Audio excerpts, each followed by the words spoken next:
안녕하세요. 이제 막 40대에 발을 담그고 인생을 제대로 배우고 있는 톡톡사연 구독자이자 대한민국에서 사연 많기로는 둘째가라면 서러운 큰며느리 인사드립니다. 저는 항상 외동딸로 살고 살면서 사람들이랑 크게 싸워본 적도 없어서 인간관계의 문제 때문에 사연을 들고 톡톡사연을 찾아오게 될 줄은 정말 몰랐네요. 제가 예전에 그런 얘기를 들었던 적이 있거든요. 사람이 살면서 고생하는 총량이 다 정해져 있다고요. 어떤 사람은 엄마 뱃속에 있었을 때 고생을 하고, 어떤 사람은 젊은 시절에 고생을 하고, 어떤 사람은 애 낳아놓고 고생하고, 평생 고생 안 한 것 같은 사람은 죽어서 고생을 한다고요. 그래서 나중에 다 펼쳐놓고 보면 고생한 양은 다 똑같다고요.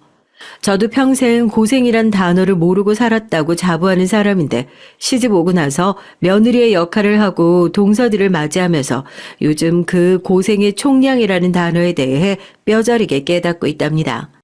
다른 분들의 사연에 비하면 굉장히 귀여울 수 있는 고민일지 모르지만 그래도 이 사연을 통해 저희 동서에게 꼭 해주고 싶은 말이 있어요. 같이 들어주시면 감사하겠습니다.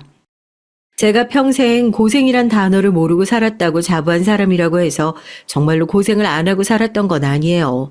오히려 제가 어린 시절에 어떻게 컸는지 들으시면 다들 이래도 고생을 안 했다고 하실지 모르겠어요.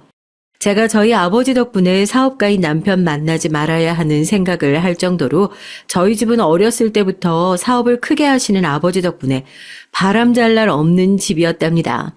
제가 보기엔 사람이 부자가 될 수 있는 조건이요. 딱 두 가지인 것 같아요. 부모님이 잘 사느냐? 아니요. 할아버지 할머니가 잘 사느냐? 속 썩일 가족들이 없느냐? 이렇게 두 가지요. 얘기를 들으시면서 맞다고 옳았구나 하시는 분들 아마 많으실걸요. 부모님이 실패하셔도 든든하게 밑받침이 되어주실 할아버지 할머니가 있다면, 아니 하다못해 잘 나갈 때 발목을 붙잡는 가난한 식구들이라도 없었으면 저희 아버지도 아마 더 빠르게 성공하실 수 있지 않으셨을까요? 불행하게도 저희 가족은 그 두 가지 조건을 보기 좋게 빗나간 경우였고, 그래서 아버지가 지금 이 자리를 잡기까지 얼마나 많은 성공과 실패를 반복했고, 그 성공과 실패의 과정에서 어머니와 제가 얼마나 고생을 했는지 솔직히 아버지께서는 지금 저희한테 하시는 거에 몇 배로 더 잘해주셔야 한다고 제가 당당하게 으름장을 놓을 정도라니까요. 집이 통째로 경매에 넘어가서 세 식구가 한 달 동안 찜질방을 전전하며 살았던 적도 있었고, 어머니와 아버지 역시 목욕탕 청소, 야채 배달, 식당, 잠자는 시간을 제외하고는 하루 종일 일을 할 정도로 이 힘든 상황을 극복하기 위해서 애쓰셨어요. 이 바람잘날 없는 식구들한테 딸린 가족들은 왜 그렇게 많은지, 부모님은 지금 당장 집도 못 구해서 찜질방에서 자고 있는데 작은 아버지며 이모며 당장 길바닥에 나앉게 생겼다고 울고불고 난리가 나서 전화가 오면 두 분은 또 어떻게 할 도리 없이 가족들을 도와주고 있는 겁니다. 이유도 참 다양해요. 담보대출을 받았는데 못 갚아서 뭐가 넘어가게 생겨서 애 등록금도 못 내고 있는 상황이라서 그렇게 몇 번이나 재기의 순간에 친지 식구들 덕분에 발목을 잡혀 고꾸라지기도 했고요. 그렇게 산전수전 다 겪어놓고 나서 무슨 고생을 안 했냐고요?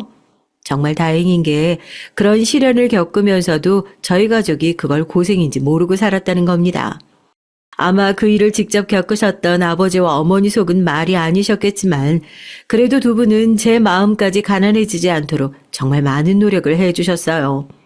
저는 아직도 가장 중요한 게 생각하는 게 물질적인 가난함은 언제든지 극복할 수 있지만 정신적인 가난함은 물질적인 부유함으로도 절대 채울 수 없다고 생각하거든요.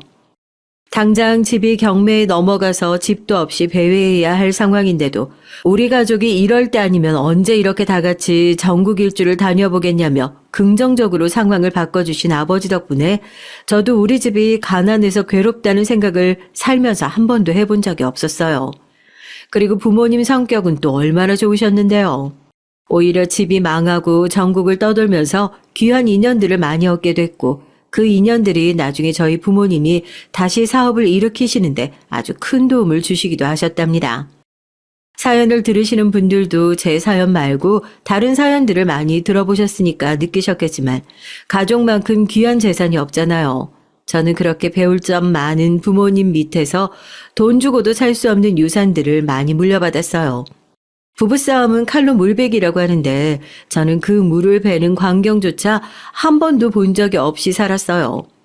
집이 그 모양이 됐는데 서로 언성을 높이고 싸울 법도 한데 부부란 모름지기 어려울 때일수록 서로 한편이 되어줘야 한다면서 그 힘든 상황에서도 세 식구가 손을 한 번 놓고 잡은 적이 없을 정도였으니까요. 정말 다행스럽게도 그 성실함과 친절함 덕분에 저희 가족의 살림살이는 언제 그랬냐는 듯이 금세 나아졌답니다. 아버지에게 도움을 받았던 친척들과 힘을 합쳐서 작은 땅에 세웠던 숙박업소가 현금 장사로 돈을 꽤 벌게 됐고 그렇게 한 채, 두 채 늘려가던 게 어느새 20채의 숙박업소로 늘어나게 됐어요. 아버지가 돈을 잘 번다는 사실보다 이제 찜질방에서 앉아도 된다는 사실에 기뻐했을 정도였으니 제가 얼마나 욕심 없이 살았는지 얘기를 더 안 들어도 아시겠죠? 그렇게 어려움을 극복하면서 얻은 유산이 또 하나 있었으니 바로 절약이었습니다. 이건 저도 지금 고쳐나가려고 노력하는 것 중 하나인데 어린 시절을 가난하게 보냈기 때문인지 마음은 가난해지지 않았어도 몸이 가난을 기억한다고 해야 되나요? 저희 가족이 돈을 그렇게 버는데도 사업과 관련된 일이 아니면 여지껏 큰 돈을 한 번 써본 적이 없어요. 뭐 명품 브랜드의 의류나 이런 것들도 어디서 선물로 들어오거나 친척 언니들이 물려준 걸 입은 적은 있어도 제 돈 주고 사본 적이 한 번도 없고요. 딱히 사고 싶다는 생각을 해본 적도 없지만요. 주변에 저보다 훨씬 더 잘 사는 친구들은 대학 올라갈 때 집에서 자가용을 척척 사주곤 하셨는데 저는 그런 것도 전혀 없었네요.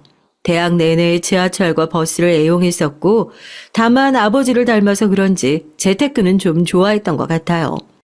대학교를 다니면서 아르바이트를 하고 그 돈으로 학비를 충당하고 집에서 받는 용돈을 모아서 재미삼아 주식 투자를 좀 했었는데 그게 수익률이 꽤 됐으니까요. 집에다가 넌지시 고백을 하니까 아버지가 이쪽으로 머리가 꽤 좋은 것 같으니 증권사나 이런 쪽으로 알아보는 게 어떠냐고 했는데 또 그건 영 적성이 안 맞는 거죠. 그래서 제가 선택한 직업이 뭐였냐? 공무원이었습니다. 아버지는 그 당시에 숙박을 본격적으로 사업화시키면서 친척들과 함께 규모를 키워나가고 있는 상황이었고 은근히 저도 그 일을 함께 했으면 좋겠다는 뜻을 내비추셨지만 벌면 크게 벌지만 반대로 망하면 크게 망할 수도 있는 게 사업 아니겠어요? 가족들과 나름 궁핍한 어린 시절을 보내면서 굴곡이 많은 사업을 함께 하면서 마음고생을 하는 것보다 정년이 보장되어 있고 크게 벌 순 없더라도 매달 따박따박 날짜 맞춰 월급 나오고 그리고 또 나중에 아이 키울 거 생각하면 이만한 직업이 없다고 생각했거든요. 행정학과를 나와서 주변 친구들도 다 공시에 뛰어들어 공무원으로 나가기도 했고요. 그래서 저도 졸업하고 바로 시험 준비를 해서 1년 만에 교육행정 공무원으로 합격하게 됐고 그렇게 모 고등학교 행정실로 출근을 하게 됐습니다. 제 공무원 합격 소식에 같이 사업을 했으면 좋겠다고 하셨던 아버지가 제일 기뻐하셨다니까요. 드디어 우리 집안에도 공직자가 나왔다면서 통 크게 차를 한 대 사주시겠다 했는데 제가 살면서 그렇게 큰 선물을 언제 받아봤어야 받을 줄 알죠. 출퇴근길에 차가 필요하긴 한데 면허 딴 지도 얼마 안 돼서 여기저기 긁을까봐 무섭기도 하고 사회초년생이 새 차 사기에는 그것도 너무 무리인 것 같기도 해서 제가 주식으로 번 돈을 조금 빼가지고 중고차를 하나 사서 끌고 다녔어요. 그렇게 저도 사회에 첫걸음을 떼게 됐습니다. 아버지가 사업보다 더 힘든 게 월급쟁이라고 어디 월급은 쉽게 받을 수 있는 줄 아냐고 그런 얘기를 할 때 사업이 몇 배는 더 힘들지 무슨 소린가 했는데 공직 생활을 시작하니까 잘 알겠더라고요. 다들 아시잖아요. 이쪽 분위기가 얼마나 폐쇄적이고 경직되어 있는지. 발령은 났는데 인수인계를 해줄 수 있는 사람은 아무도 없지. 일은 인수인계 다 받을 때까지 기다려준다나요? 하필이면 학교에서 가장 바쁜 시기에 발령이 나서 정말 눈꽃 뜰 새 없이 일을 했죠. 초과 근무 수당도 다 못 받고 매일같이 야근을 하고 그래도 이 고비만 잘 넘어가고 이 일도 익숙해지면 금방 나아지겠지. 그런 생각으로 잘 버텼던 것 같습니다. 제가 저희 남편을 만난 게 바로 그 학교에서였어요. 남편도 저랑 마찬가지인 처지였거든요. 발령받은 지 얼마 안 된 교사. 처음에는 학교에 전화 수희 아저씨, 당직 교사 정도만 남아있겠거니 생각했는데 교무실에 불이 켜져 있는 걸 보고 한번 깜짝 놀라고 주차장에서 누가 아는 척을 해서 귀신인 줄 알고 뒤로 나자빠지기까지 했다니까요. 놀래켜서 미안하다고 매일 야근을 하시는 것 같아서 얼굴이나 봐두려고 인사를 했는데 죄송하다고 사과를 하면서 저를 일으켜 주던 게 남편과의 첫 만남이었습니다. 나이도 비슷하겠다. 이제 막 발령이 난 처지도 비슷하겠다. 매일같이 야근도 같이 하겠다. 안 친할래야 안 친해질 수가 없는 구조잖아요. 동기들, 선임들이 사내 연애는 그렇게 안 된다고 말렸었는데 만날 사람은 어떻게든 다 만나게 되나 봐요. 그렇게 신임 교사인 남편과 연애를 시작하게 됐습니다. 제가 딱 발령을 받고 나서 얼마 지나지 않아서부터 선자리가 엄청나게 많이 들어왔어요. 아버지 주변에 사업하시는 집안에서는 저만한 사람이 없는 거죠. 집에 돈 좀 있다고 일도 안 하고 집에서 놀고 있는 그런 사람도 아니고 적당히 머리도 좋고 또 여자 직업 공무원이라고 하면 육아휴직도 잘 되어 있고 하니까 선자리에서는 정말 나쁘지 않은 직업 중 하나거든요. 이제 아버지 사업도 어느 정도 안정기에 접어들고 하니까 하나밖에 없는 딸에게 좋은 혼처자리를 알아봐주고 싶은 마음이 굴뚝 같으셨던 거죠. 제가 연애를 한다는 사실은 모르시고 주말마다 나가서 선 좀 보라고 계속 그렇게 부추기시더라고요. 딱히 집안에다가 연애를 한다는 사실을 비밀로 할 생각은 크게 없었는데 저는 이제 막 일을 시작한 터라 결혼을 빨리 하고 싶은 마음도 없었는데 만나는 사람이 있다고 괜히 얘기를 했다가 덜컥 결혼하라고 하실까봐 그래서 얘기를 안 했었던 건데 이제 엄마까지 합심해서 제 결혼 이야기가 슬슬 나오니까 더 이상 비밀로 하면 안 되겠다 싶더라고요. 나 사실 학교에 만나는 사람 있어. 괜찮은 사람이라서 나도 결혼 생각은 하고 있지만 아직은 일도 더 하고 싶고 결혼하면 이것저것 포기해야 하는 것들이 많아서 비밀로 했었어. 그러니까 선보라는 얘기 좀 그만해. 아, 네 사촌 언니 안 봤어? 아유, 나이 먹어서 드레스 입으니까 그게 예쁘든, 아버지 사업이 언제 어떻게 될지 모르는 거고, 좋은 사람 있으면 집에 와서 소개시키고 얼른 결혼해. 그게 뭐 일이라고 미루고 있어. 고생도 젊어서 해야 견딜만 한 거다. 그때부터 몇 년 동안 아주 잔소리 폭탄에 시달렸던 것 같아요. 결혼을 언제 할 거고 애는 언제 낳을 거냐. 아파트고 뭐고 부모님이 지원해 줄 테니까 그런 것들 걱정 좀 하지 말고 얼른 식부터 올려라. 그런 잔소리를 하시는데 제가 어디 좀 똥꼬집이냐고요. 아무런 이유도 없이 결혼을 계속 미뤘던 건 아니고 남편도 저도 부모님 지원받아서 하는 결혼을 원치 않았기 때문에 두 사람이 모아서 전셋집이라도 하나 구할 수 있을 정도가 되면 결혼을 하자 어느 정도 얘기를 한 상태였고 둘 다 결혼이라는 공통된 목표가 생겼으니까 좀 더 열심히 살고 있었던 거죠. 시부모님도 평범하게 회사 다니다가 은퇴하시고 조그만 가게를 하시고 있는 상태였고 남편도 첫째니까 더 손 벌리고 싶지 않은 그런 마음이 있었던 것 같아요.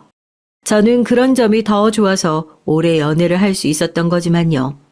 그렇게 학교 사람들 아무도 모르게 저희가 4년 동안 연애를 했어요. 남편이 남동생만 둘이거든요. 남편과 2살 터울인 첫째 남동생이 저희보다 1년 빠르게 결혼을 하고 저도 그렇게 남편과 전셋집 하나를 얻어 신혼생활을 시작하게 됐습니다. 아버지가 사업을 하시니까 결혼을 성대하고 시끄럽게 했을 것 같은데 전혀 그런 것도 없었어요. 저희 집이 한번 크게 휘청인 후에 남들이 저렇게까지 아껴야 하나 싶을 정도로 허리띠를 졸라매고 사는 경향이 있거든요.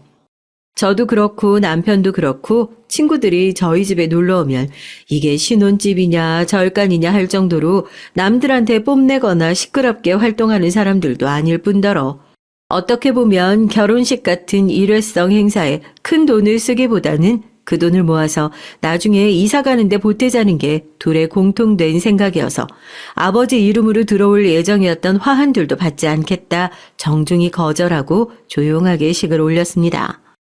아버지 돈이 내 돈이다 생각하고 펑펑 써도 솔직히 이상할 거 하나 없는 형편이었는데 돈도 써본 놈이 쓴다고요. 대학생 때까지 용돈 받아가며 생활하다가 공직생활 시작한 사람인데 씀씀이가 커봤자 얼마나 크겠어요. 대신에 빚 때문에 스트레스 받았던 것들이 있으니 빚지면서 생활하지 말자 해서 전셋집부터 혼수까지 대출이나 할부 끼고 구매한 게 하나도 없었어요. 남편도 그 덕에 생활에 여유가 생기고 돈을 모을 궁리를 할 수 있게 되었다면서 아직까지도 고마워한다니까요. 이 모든 것들이 순조롭게 진행될 수 있었던 건 결국 시댁의 이해와 배려가 있었기 때문 아니었나 싶습니다. 처음에 양가 부모님께서 인사를 하시는 자리에서 시부모님이 저희 아버지 명함을 받고 기겁을 했어요. 큰 호텔은 아니지만 그래도 어디 놀러 가면 종종 흔하게 볼 수 있는 호텔 이름이 떡하니 적혀 있고 회장이라는 직함을 달고 있으니까 대뜸 저한테 그 얘기부터 하셨거든요. 집이 이렇게 넉넉하게 잘 사는데 왜 그렇게 허리띠 졸라매고 살았냐고요. 집안이 넉넉한 걸 알고 시댁에서 이것저것 바라는 게 많을까 싶어 걱정했는데 그게 아니더라고요. 아이고, 정말 괜한 걱정을 했네요. 아유, 직장도 괜찮고 결혼 생각도 있는 것 같은데 두 사람이 다 입이 원체 무거워야죠.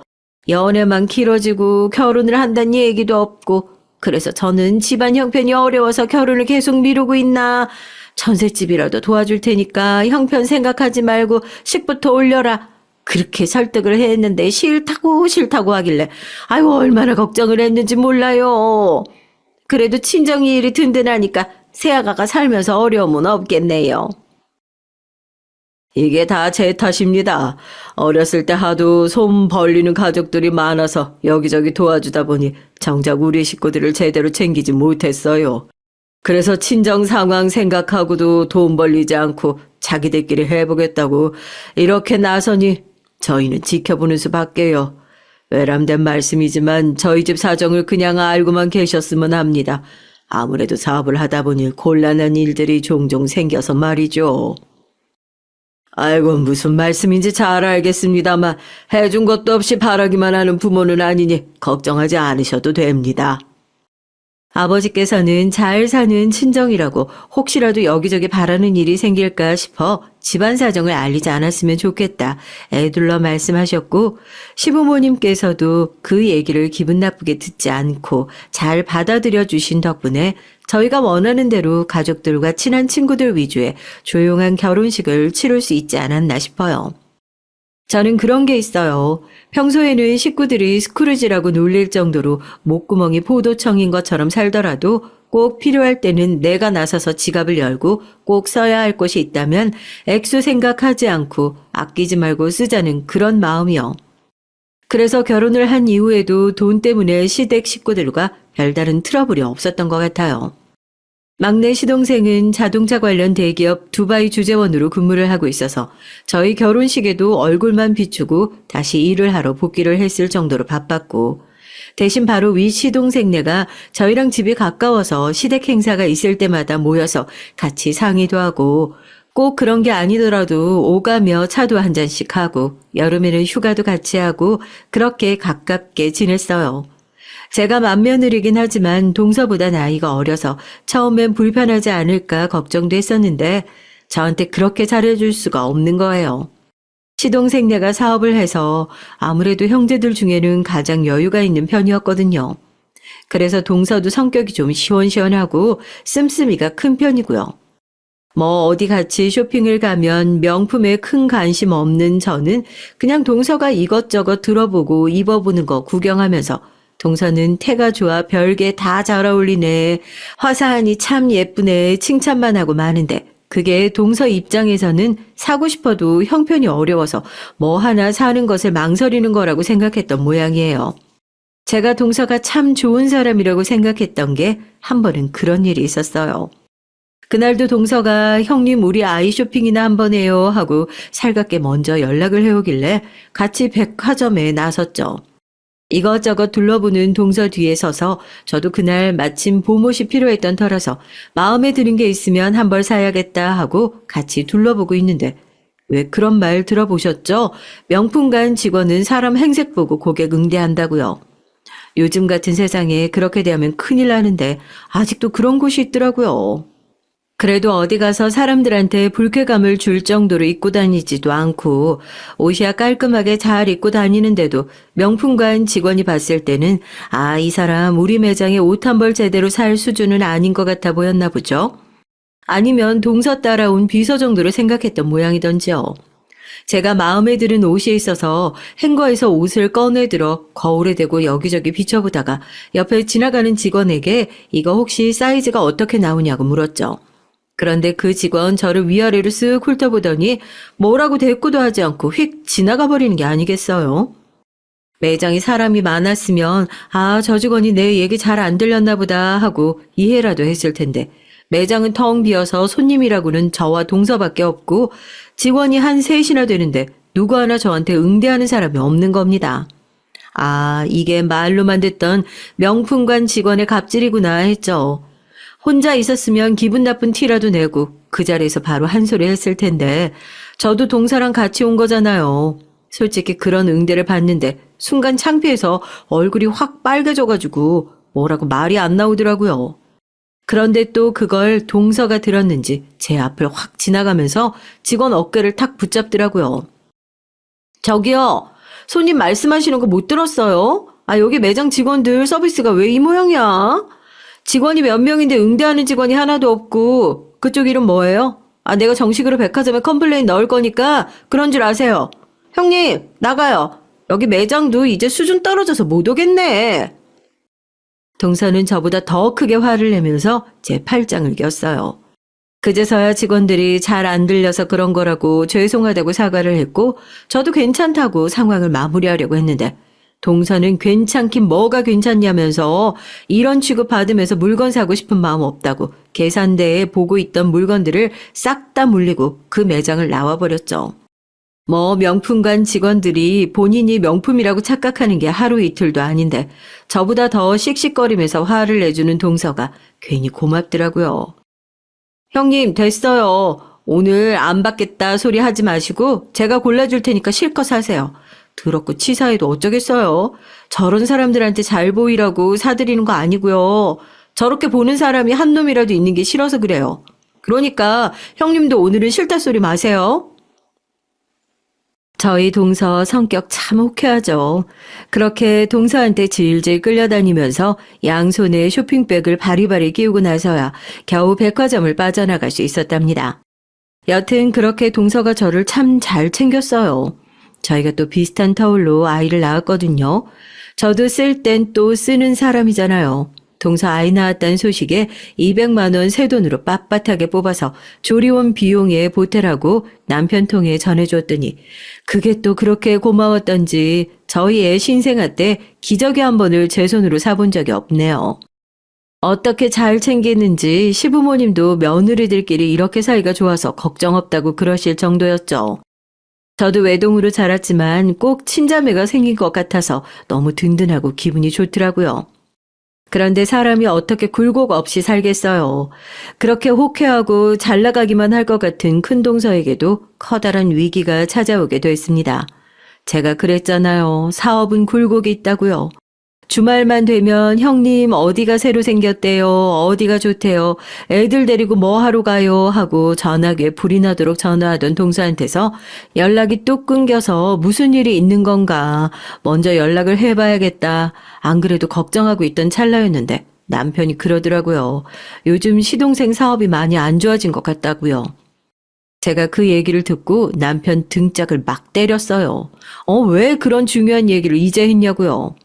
기쁜 일은 나중에 전하더라도 가족들끼리 힘든 소식 있으면 바로바로 알려주고 해야 돕는다고요. 괜히 걱정할까봐 그랬지. 동생도 어떻게든 알아서 잘 해결해보겠다고 하고 사업이란 게 원래 그렇잖아. 우리도 섣불리 도울 수 있는 상황도 아니라서 지켜보고 있어.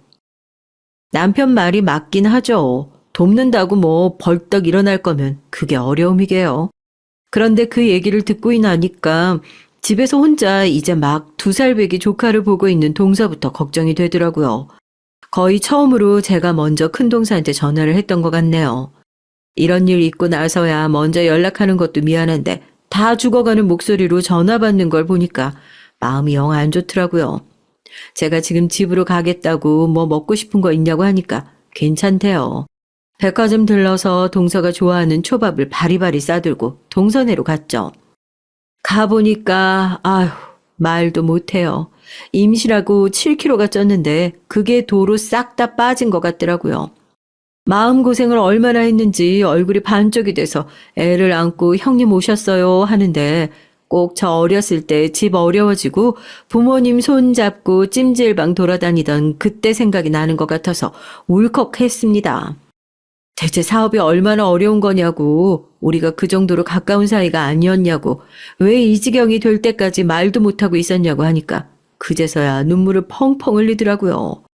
해외 투자처가 잘못되면서 줄줄이 문제가 터졌는데 자기도 모르고 있었다고. 시동생이 그거 맡겠다고 밤에 대리기사까지 뛰고 있었다네요. 시부모님도 뒤늦게 알아서 아파트 담보대출이랑 알아보고 계신다고요. 집에 돈이 되는 거는 벌써 다 갖다 팔았는데도 막을 길이 안 보인다고요. 자기 이제 어떻게 하냐고요. 정말 순간 많은 생각이 들었습니다. 동서 말대로 시부모님이 가지고 계신 아파트 담보대출을 받아주시고 급한 불이야 끌 수 있었지만 이자도 이자고 노후자금으로 그 아파트 하나 가지고 계신 거, 그것도 실거주하고 계신 거를 담보로 대출받아 주신다는 게 물론 급한 상황이니 그렇게 결정하셨겠지만 마음이 너무 편치 않았어요. 일단은 펑펑 우는 동생을 달래고 그래도 밥을 먹어야 무슨 수라도 찾지 않겠냐면서 초밥 한 판을 다 먹이고 집으로 돌아가서 남편을 불러 앉혔죠. 그리고 저도 어렵게 얘기를 꺼냈어요. 동선에 우리가 도와주자고요. 얘기 들어보니까 시부모님이 지금 아파트 담보로 대출 받아주실 생각도 하고 계신다면서. 당신 말이 맞아. 우리가 섣불리 도울 수 있는 상황도 아닌 거. 그래도 가족이 이렇게 힘들어하는 상황에서 나 몰라라 하는 것도 내 성격상 안 될 것 같아.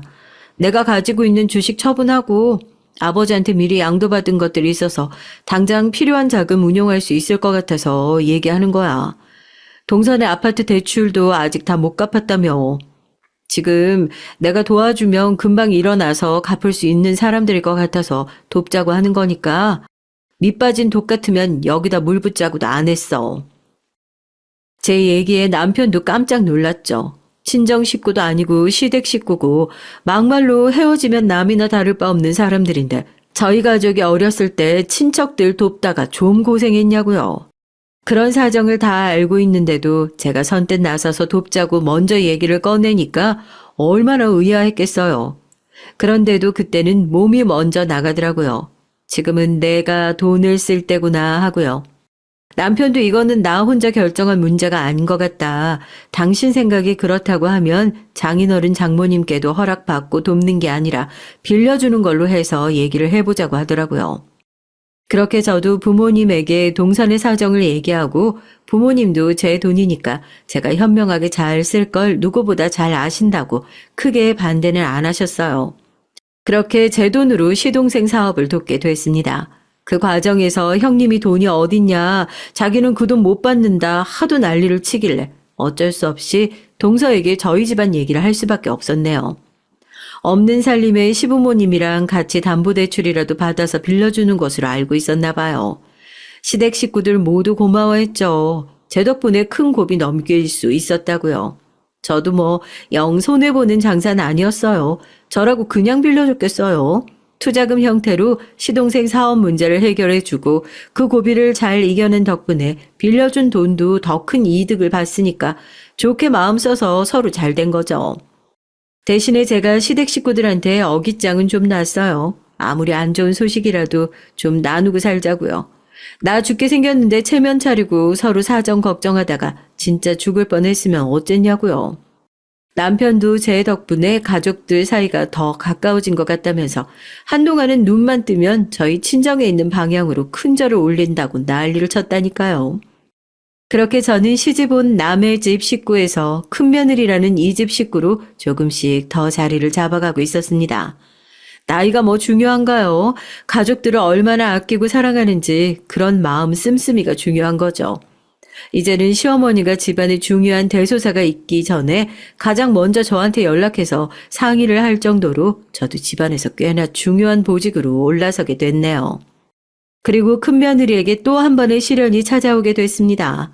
겨우 이 정도의 시련으로 제가 톡톡사연의 얘기를 들고 왔겠어요. 지나가고 나니까 귀여운 에피소드라고 얘기할 수 있지만 남들이 보기에는 아주 속 답답한 얘기가 아직 하나 남았거든요. 그건 바로 막내 시동생의 결혼이라는 큰 행사를 앞두고 일어나게 됐습니다. 두바이에서 주재원 생활을 하고 있던 막내 시동생이 한국으로 복귀하면서 미뤄오고 있던 결혼 얘기도 본격적으로 박찰가하게 됐어요. 직업도 좋고 외모도 좋고 성격도 좋고 너무 자랑만 하는 것 같지만 제가 가끔 시어머니가 질투날 정도로 아들 셋을 어디 하나 빠지는 거 없이 잘 키워놓으셨거든요. 자식 농사는 시댁만큼만 지었으면 싶을 정도로요. 그래서 이번엔 또 얼마나 괜찮은 상대가 새로운 식구로 들어오게 될지 큰 동서와 저도 기대가 컸죠. 우리도 이제 2자매에서 3자매가 되는 거냐고 하면서요. 아니나 다를까 결혼을 하기로 약속한 상대방이 어마어마한 집안의 막내딸이라고 하더라고요. 강남에서 성형외과를 하고 있는 아버지의 음악 교수인 어머니까지 본인도 해외에서 유학을 하다가 주재원 생활을 하는 시동생을 만나 결혼을 약속하게 됐다고 하더라고요. 지하철역에 딱 들어가면 광고판이 떡하니 붙어 있을 정도로 유명한 병원이라서 아마 이름을 들으시면 다 아실 거예요. 저희끼리는 막내 시동생이 결혼을 제일 늦게 한 만큼 장가 잘 갔다고 이제 새 아들 다 잘 보내놓으셔서 시부모님도 걱정 없으시겠다고 그랬는데 웬걸요? 결혼 시작부터 얼마나 많이 삐그덕거렸는지 시어머니는 있는 집안에 시집 보내는 게 다 첫째네처럼 수월할 줄 알았다면서 늘 저를 불러놓고 고충을 토로하셨습니다. 새로 들어오는 막내 동서는 따로 하고 있는 일이 없이 아버지 병원에서 실장이라는 직함으로 하루에 2-3시간씩 출근을 하고 월급을 받아가고 있다고 들었어요. 어찌됐든 둘 다 직장인의 상황이니 저희가 그랬던 것처럼 집안의 도움은 최소한으로 받고 부족한 부분은 살면서 채워나가자 막내 시동생과 그렇게 합의를 하고 결혼 준비를 시작한 것 같더라고요. 그런데 결혼 준비를 하면서 막내 동서의 얘기가 조금씩 달라졌답니다. 상견례장에서 들은 얘기에 따르면 시댁에서 집도 안 해주고 프로포즈로 1,000만 원도 안 되는 가방을 받았는데 결혼식은 호텔식이 아니면 안 하겠다고 상견례장에서 눈물까지 보였다고 하더라고요. 큰 동서랑 제가 들었을 땐 정말 철도 없는 공주님이구나 했지만 상견례장에서 그렇게 눈물까지 보여버리니 시부모님도 결혼식장은 지원을 해주겠다 말씀을 하시고 이미 잡아놓은 식장을 취소하고 위약금까지 다 물고 원하는 호텔로 예식장을 잡아주셨다고 하더라고요. 어머님이 전달해 주시는 얘기를 들으면서 새로 들어온 식구가 그렇게 호락호락한 상대는 아니구나 생각했었는데 그래도 뭐 어쩌겠어요. 막내 동서 집이 잘 사는 만큼 집도 혼수도 친정 쪽에서 많이 지원을 받기도 했고 또 2사람이 좋다는데 저희가 나서서 반대할 만한 일이 뭐가 있겠어요.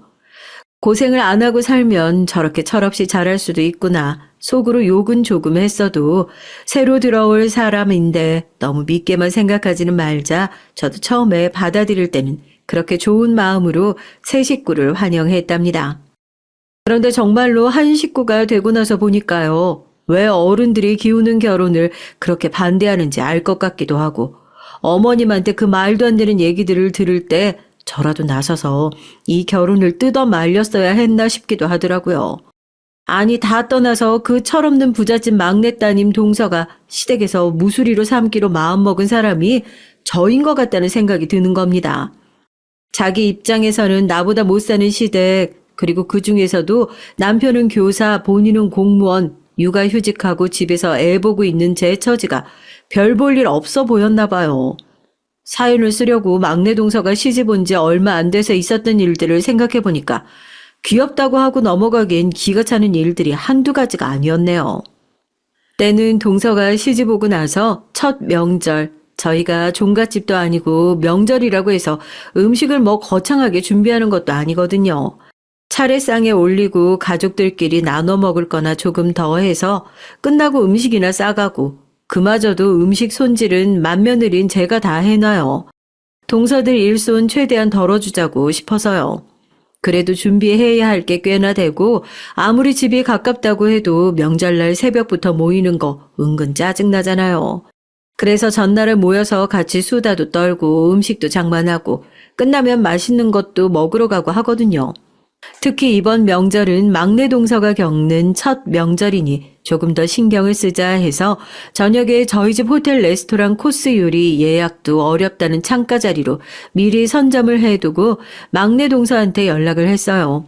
우리 집은 이렇게 준비하니까 명절 전날에만 잠깐 와서 일손만 거들면 된다고요. 요리 못해도 그냥 수다 떨고 간다 그렇게 생각하면 된다고요. 듣는 둥 마는 둥 대답도 제대로 하지 않던 동서가 전화를 끊길래 큰 동서한테 먼저 전화를 해둬야겠다 했는데 핸드폰이 다시 띵똥하고 울려요. 제 핸드폰을 열어보고 진짜 기가 차서 헛웃음이 나왔잖아요. 막내 동서가 저한테 돈을 보냈더라고요. 100만 원도 아니고 150만 원이요. 이게 뭔가 싶어서 바로 전화를 걸었죠. 동서, 명절 음식 장만하는 비용은 명절 다 끝나고 나서 한꺼번에 정산할 거야. 미리 안 보내줘도 돼. 돈 잘못 보낸 것 같아서 이건 내가 다시 보내줄게. 아, 모자라셔서 전화한 거 아니에요? 아니요, 다시 보내주지 마세요. 그거 형님한테 보낸 거예요. 100만 원은 재료비고 50만 원은 그냥 뭐 알바비거든요? 저 음식할 줄 모르고 기름 냄새 맡는 것도 싫어해서 그냥 형님이 그 돈 받고 제목까지 좀 해주세요. 동서, 아니, 내가 잘못 들은 거지? 알바비라니, 그게 무슨 말도 안 되는 소리야? 아무리 나이가 어리고 경우가 없어도 그렇지, 지금 나를 무슨 도우미 아줌마 취급하는 거야? 아니, 형님 일도 쉬신다면서요. 요즘 그 잠깐 일하고 50만 원 주는 데가 어딨다고. 저 정말 통화하면서 제 두 귀를 의심하게 되더라고요. 그러니까 동서는 일을 쉬고 있는 가난한 절 생각해서 알바비랍시고 돈을 보냈답니다. 자기는 하기 싫은 일 안 해도 되고 저는 잠깐 일하고 돈 더 벌 수 있어서 서로 좋은 거 아니냐고요. 이건 아니다 싶어서 전화로 한바탕 뭐라고 했죠. 부모님한테 그렇게 배웠냐는 소리가 목구멍까지 나왔는데 저런 모자란 애랑 똑같은 사람 되지 말자 싶어서 꾹꾹 눌러 참았네요. 그렇게 명절 전날 결국 입 대빨 나온 막내 동서도 음식 장만을 하기 위해 꾸역꾸역 나왔고 저도 화를 눌러 참으면서 일을 시켰어요. 얘기를 하는데 큰 동서도 저한테 그러더라고요. 시동생이 왜 데리고 사는지 모르겠다고. 보통 개념 없는 게 아니라고요. 시댁에 들어오자마자 막내 동서가 아니라 명품관 직원이 들어오는 줄 알았잖아요. 일을 하려고 편한 복장을 입고 있는 작은 동서랑 저를 위아래로 쓱 훑어보고서는 이 집은 도우미 아주머니도 안 쓰냐, 왜 집안에서 슬리퍼도 안 신냐, 내년에는 돈 주고 시키면 안 되냐, 말끝마다 돈도 나는데 한 대 콱 쥐어받고 싶더라니까요. 저도 듣다가 하도 우스워서 한마디 했잖아요. 그래서 동서는 한 달에 얼마 버는데? 저희 아빠가 강남에서 성형외과 하시는 거 아시죠? 아빠 돈이 제 돈인데 제가 한 달에 얼마 버는 게 뭐가 중요해요. 작은 형님도 아주버님 사업하시니까 그래도 먹고 살만나 하실 텐데 큰 형님은 공무원 교사 월급 합쳐서 애는 어떻게 키워요? 동서, 말 조심해. 부모님 돈을 자기 돈으로 생각하는 모습을 보니 입씨름을 할 가치도 없어 보일 정도로 한심하게 느껴져서 옆에서 제 편을 들고 거들려는 큰 동서에게도 됐다고 음식 장만이나 빨리 끝내고 밥이나 먹으러 가자고 했어요. 그래도 작은 동서가 원래 그렇게 생각 없이 얘기하냐, 말 좀 가려서 하라고 한 소리 쏘아붙이니까 음식을 장만하는 동안에는 입 꾹 다물고 조용히는 있더라고요. 그렇게 공주님 모시고 차례 음식 장만을 마무리하고 며느리들끼리 시간을 보내기 위해 미리 예약한 저희 호텔 식당 주소를 찍어주고 저도 차를 타고 이동했어요. 투닥거리긴 했지만 어쨌든 처음 해보는 명절 준비고 저도 생각해보면 하루 종일 긴장해서 속도 불편하고 힘들었으니까 그래도 저 개념 없는 귀여움도 오늘 하루만 참아주자. 마음에 담아두지 말고 차라리 술이나 한 잔 마시고 털어버리자 하고 코스 요리가 시작되기 전에 먼저 도착해서 비싼 와인을 한 병 미리 시켰어요. 차례대로 동서들이 들어오고 오랜만에 여자들끼리 시간을 보내는 거냐면서 기뻐하는 큰 동서와 달리 작은 동서는 여전히 뚱하더라고요. 제가 살면서 그렇게 불편한 식사 자리는 또 없을 것 같아요. 큰동서가 잠깐 통화를 하겠다고 자리를 비운 사이에 저도 나름대로 긴장을 좀 풀어보겠다고 먼저 말도 붙였죠. 공부는 뭘 했냐, 뭐를 좋아하냐, 와인은 좋냐, 궁금하지도 않은 것들을 억지로 짜내서 물어보는데 술이 좀 들어가서 그런지 막내 동서에게서 돌아오는 대답들이 점점 가관인 거예요. 제가 뭐 공부했는지 얘기하면 형님이 아시냐, 뭐 좋아하는 거 없다, 이 와인이 얼마짜린 줄 알고 시킨 거냐, 사업을 하는 큰동서한테는 뭐 얻어먹을 콩고물이라도 있다고 생각하면서 체면을 차리고 있었던 건지 자리를 비우자마자 사람을 아주 개무시하고 깔보는 태도가 가관이더라고요. 저도 여기서 더 이상 참으면 안 되겠다 싶어서 큰동서가 자리로 돌아오자마자 입을 닫고 포크랑 나이프를 접시에 탁 소리나게 내려놓으면서 그랬어요. 동서, 미안한데 막내 동서가 술을 너무 과하게 마신 것 같아서 식사는 여기서 그만하는 게 좋겠네. 여기 더 앉아있다가 막내 동서도 나한테 실수 너무 많이 할 것 같고 나도 참아주는 데는 한계가 있을 것 같으니까 계산은 내가 할게. 일어나자. 최대한 매너 있게 자리를 마무리하려고 해봤지만 결국 막내 동서가 제 성질을 건드리고 말았습니다. 계산서를 들고 자리에서 일어나려는 저를 포크로 까딱까딱 가리키면서 와인 때문에 취해 느릿느릿한 말투로 그러는 거 아니겠어요? 형님, 센 척 마시고 계산서 놓고 가세요. 형님 거지잖아요. 제가 살게요. 그 얘기를 들은 큰동서가 화를 참지 못하고 막내 동서의 뺨을 올려붙이려고 손을 번쩍 들어올렸고 제가 그 팔을 붙잡았어요.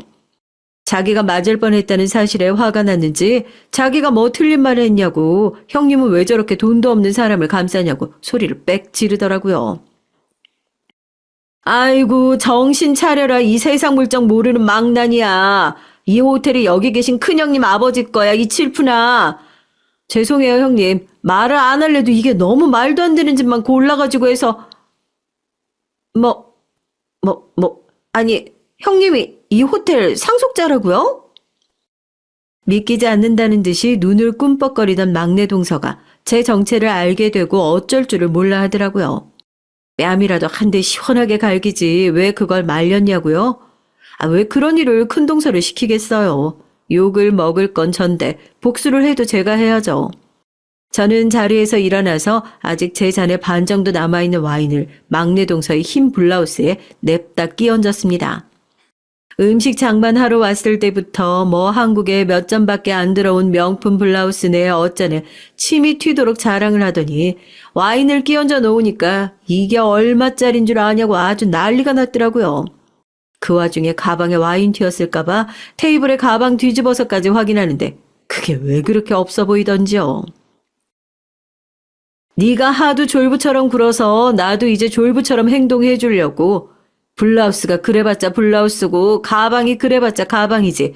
꼴랑 와인 좀 튀었다고 질질 짤 정도로 가난하면 그런 걸 들고 다니지 말아야 하는 거 아니니? 와인을 뒤집어 쓰고 씩씩거리면서 저한테 아무런 대꾸도 하지 못하는 막내 동서에게 지갑에서 가족 전용 카드키를 꺼내 집어 던졌습니다. VIP라고 대문짝만하게 써져 있는 글자를 보더니 그제서야 제 정체를 확인하는 눈치더라고요. 네가 그랬지? 아빠 돈이 내 돈인데 무슨 상관이냐고. 그럼 이 호텔 가지고 있는 우리 아버지 돈은 다 내 돈인데 내 눈엔 네가 얼마나 거지처럼 보이겠어? 안 그래? 내가 유치하게 이런 얘기까진 안 하려고 했는데 요즘 강남에 있는 성형외과 의사들이 우리 호텔 안에 클리닉 한번 유치해보려고 열심히 줄을 대고 있다던데 이걸 어쩌냐? 다른 건 몰라도 우리 집안이 졸부 같은 스타일은 딱 질색이라서 다른 병원은 몰라도 한 군데는 확실히 탈락한 것 같다고 전해주려고. 아버지 호텔이나 돈을 가지고 제 권력인 것 마냥 휘두른 적이 살면서 단 한 번도 없었는데 막내 동서를 호되게 혼내주기 위해서는 이 방법밖에 없겠다 싶더라고요. 아니나 다를까 제가 그 얘기를 꺼내자마자 와인을 뒤집어 써서 추운 건지 아니면 제 얘기에 기겁을 한 건지 입술이 새파랗게 질려서는 그제서야 막 황급하게 사과를 했어요. 그 모습이 꼭 예전에 제가 큰동서랑 명품관에 갔을 때 명품관에서 일한다고 본인이 명품이라고 착각하고 있던 그 직원이랑 꼭 닮아 있어서 웃어 죽는 줄 알았잖아요. 돈 자랑을 그렇게밖에 못하면서 쪽팔린 줄 알아야지. 맞아 먹고 일어서. 이게 내가 너한테 처음이자 마지막으로 사주는 밥이 될 것 같으니까. 그제서야 벌떡 일어나서 제 팔을 붙잡고 몰라봬서 죄송하다고, 자기가 뭘 해야 화가 풀리실 거냐고 너무 죄송하다고 애걸복걸하는데 저랑 큰동서가 웃으면서 그 팔을 뿌리치고 호텔을 나왔어요. 뒤돌아보니 망연자실한 표정으로 다시 테이블에 앉아있더라고요. 아, 약속은 약속이니까 코스 요리부터 와인까지 식사는 아버지 카드나 가족 할인 카드가 아닌 제 카드로 결제를 하고 나왔답니다. 명절 당일 고개도 제대로 들지 못하고 겨우 차례를 지내고 도망치듯 시댁으로 빠져나간 막내 동서가 연휴가 다 끝나갈 무렵에 집으로 커다란 꽃바구니와 함께 손수 쓴 막내 동서의 편지에 명품 선물까지 바리바리 싸들고 쾌행해진 얼굴로 저를 찾아왔어요. 오자마자 고개를 푹 숙이고 눈물을 뚝뚝 흘리더라고요. 자기가 어렸을 때부터 외국 나가서 살아서 싸가지도 없고 아버지 돈이 자기 돈인 것처럼 개념 없이 펑펑 쓰면서 살았다고요. 명품 선물 안 좋아하시는 거 아는데 사과하는 방법도 이런 거밖에 몰라서 이거라도 들고 왔다고요. 그래도 A4 용지 3장이나 되는 분량의 말이 편지지 거의 반성문 수준으로 써온 자필 편지를 보고 저도 마음이 조금 풀렸습니다. 동서, 돈은 있다가도 없고 없다가도 있는 거야. 많다고 자랑할 필요도 없고 적다고 부끄러워할 필요도 없어. 그래도 돈 때문에 남한테 피해 주지 말고 살아야지. 그거 쪽팔린 일이잖아. 동서가 나한테 했던 돈 자랑은 돈 자랑이 아니야. 그건 돈 지랄이라고 하는 거지. 앞으로 살면서 그런 수준 떨어지는 돈 지랄 안 한다고 약속하면 나도 편견 갖지 않고 동서 마음 열고 받아들여 볼게. 진짜 그래요.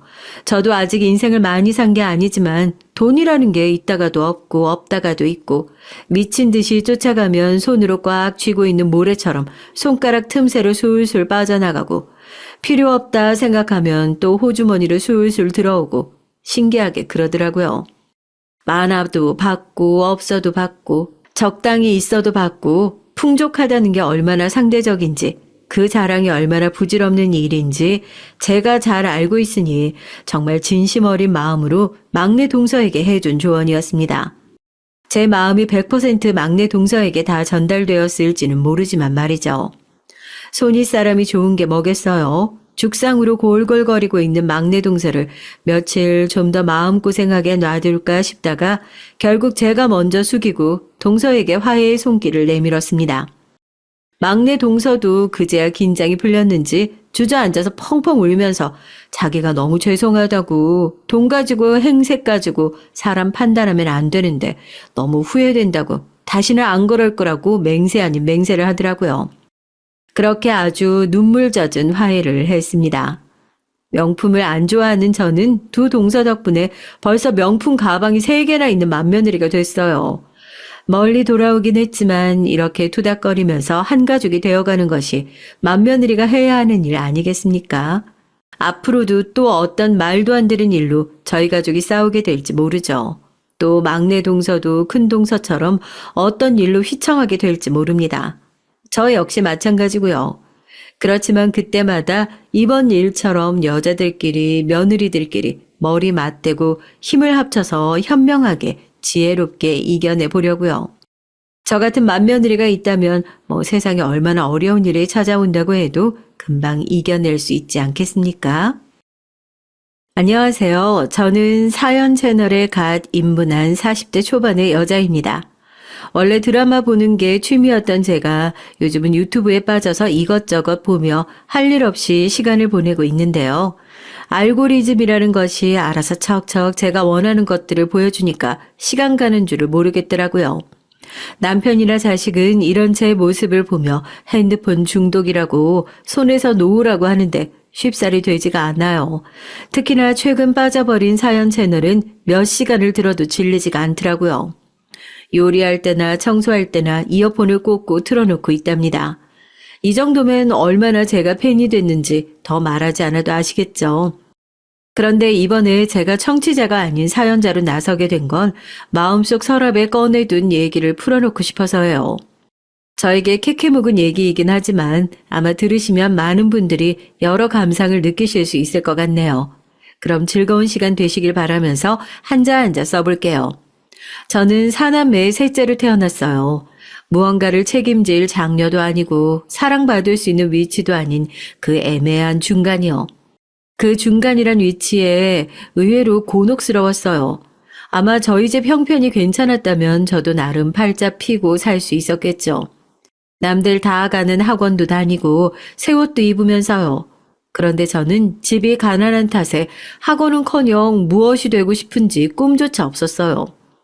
주변 어른분들이 제가 호리호리하고 얼굴이 이쁘장하다며 나중에 커서 연예인 되라고 말씀하시긴 했지만 전 워낙에 내성적인 성격 탓에 그런 건 전혀 적성이 아니라고 도리도리 고개를 젓곤 했답니다. 어른들에게서 받는 칭찬은 기분 좋았지만 저는 제가 생각해도 연예인이 될 만한 성격도 아니었고 그런 끼도 없었거든요.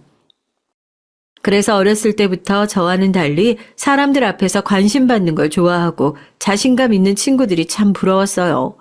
그런 아이들은 되게 얼굴도 이뻤지만 공부도 잘했고 가정 형편도 썩 괜찮았죠. 가장 기억에 남는 친구는 미숙이었는데 미숙이는 정말로 제가 봐도 노래든 춤이든 출중했어요. 아버지는 동네 유지라고 볼 수 있었는데 그런 환경에서 자라서인지 어떤 행동을 하건 자신감이 넘쳤고 눈빛에 그 자신감이 드러나 있었죠. 아이들은 당연히 미숙이를 좋아했고요. 누구든 미숙이와 어울리고 싶어 했죠. 저 역시 미숙이와 어울리고 싶어 말도 걸어봤지만 번번이 무시당하거나 괜히 심부름이나 시키려 들더라고요.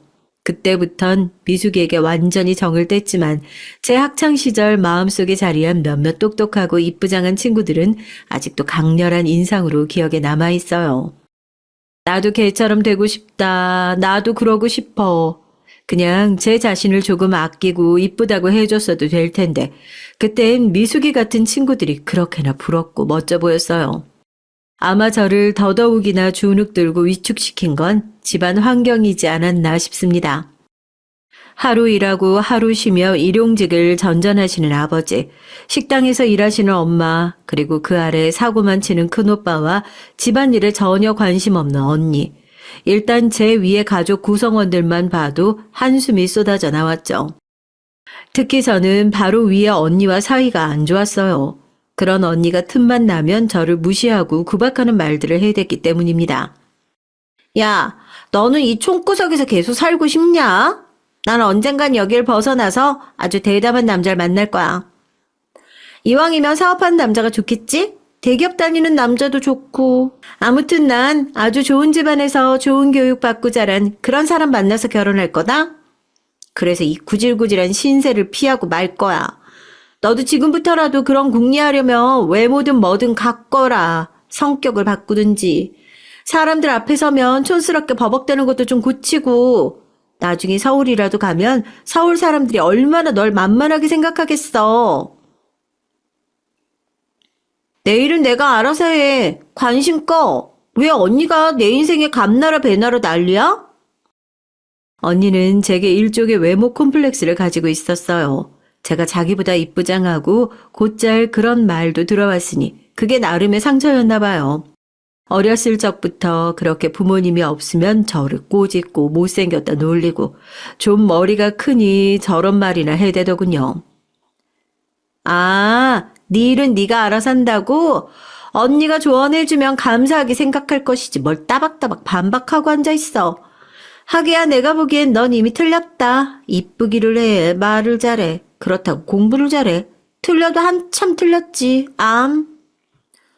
언니는 공부도 못하잖아. 그리고 언니가 뭐 이쁘기를 해? 뭐야? 너 지금 뭐라고 했어? 나보고 못생겼다고 한 거야? 이게 아주 죽으려고 용을 쓰지. 아, 그만해. 니들 또 시작이야? 아, 엄마 어디 있는지나 말해. 나 엄마한테 돈 빌릴 일 있으니까.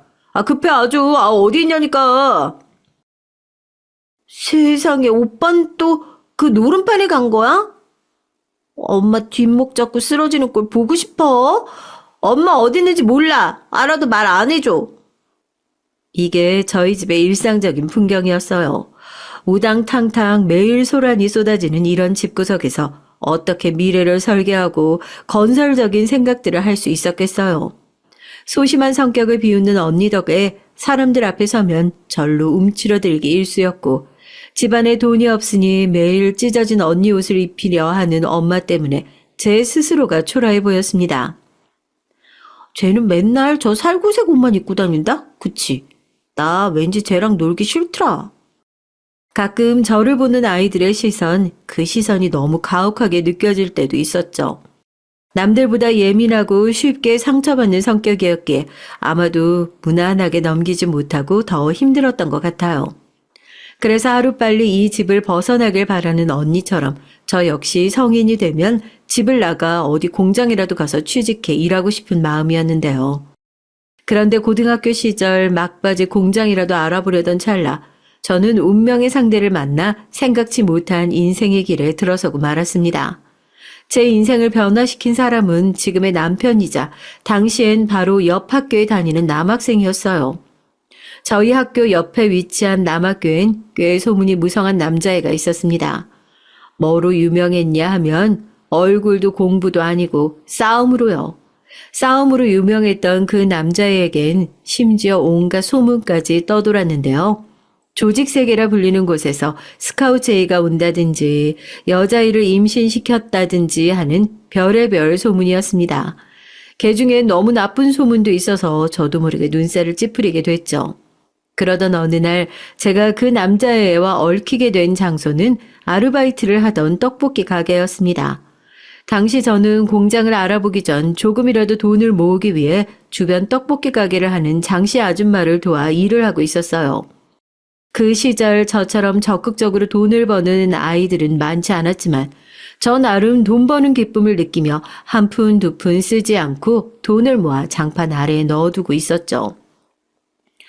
그런데 떡볶이 가게에 소문의 그 남자애가 찾아온 겁니다. 그것도 어떤 여자애를 데리고서요. 남자애보다 서너 살은 어려 보였는데 눈가엔 시퍼런 멍자국까지 있었습니다. 보자마자 덜컥 겁이 나더라고요.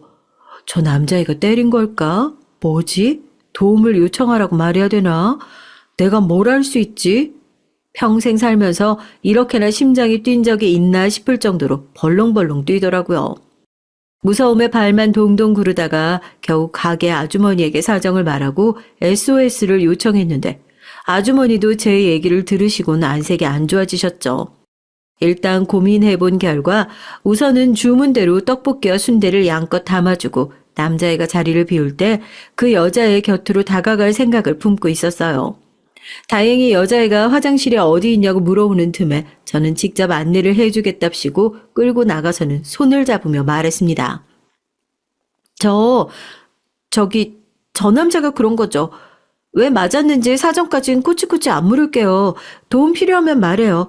경찰 대신 신고라도 해줄게요. 아니에요. 저 사람 저희 오빠예요. 저희 오빠가 왜 저렇게 하겠어요. 바보 같을 정도로 세상에서 제일 착한 사람인데. 네? 오빠라고요? 그 말을 듣는 순간 정의심에 불탔던 어린 소녀는 얼어붙어 버렸네요. 그리고 어디선가 스물스물 차가운 기운이 흘러나왔는데요. 어쩜 불길한 예상은 늘 적중할 수 있는 건지 그 남자애가 서 있더군요. 심지어 제가 한 말을 모조리 들었는지 여동생 손을 잡더니 저를 양껏 노려봤습니다. 어찌나 살벌한 눈빛이었는지 그 눈빛 한 번에 100번은 죽다 살아난 기분이었어요. 다시 마주치기 싫었죠.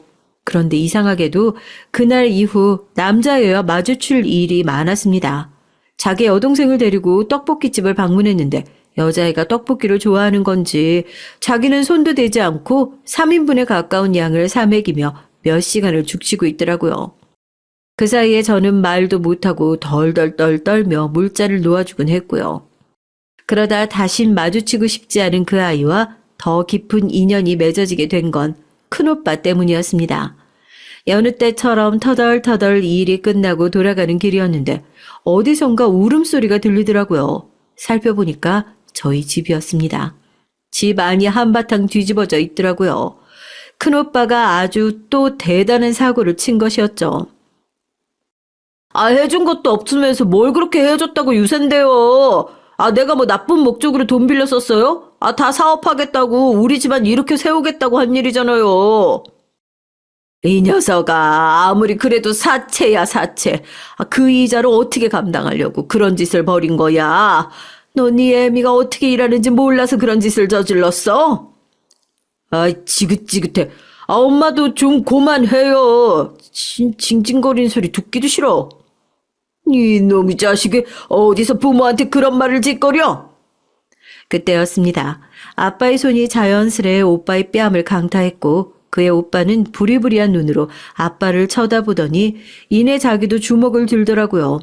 세상에 폐륜도 저런 폐륜이 없었죠. 평소 같았으면 그저 울며 부들부들 떨었을 제가 어디서 그런 힘이 나왔는지 그런 마음이 샘솟았는지 모르겠습니다.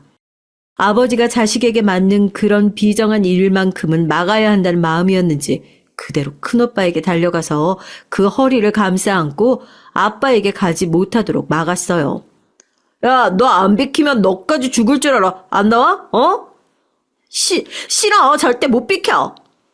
오빠의 주먹이 아른거리자 저도 모르게 눈을 감았습니다. 그런데 그때였어요. 언제 뒤따라왔는지 모를 그 남자애가 오빠의 주먹을 가볍게 감싸주더니 오빠를 아는 듯 그러지 말라고 조용히 읊조리듯 말을 하더라고요. 두 사람이 어떻게 알게 된 사이였는지 모르겠지만요. 여기서 이러지 마시죠. 지금 가족들 다 형님 때문에 곤란하신 것 같은데.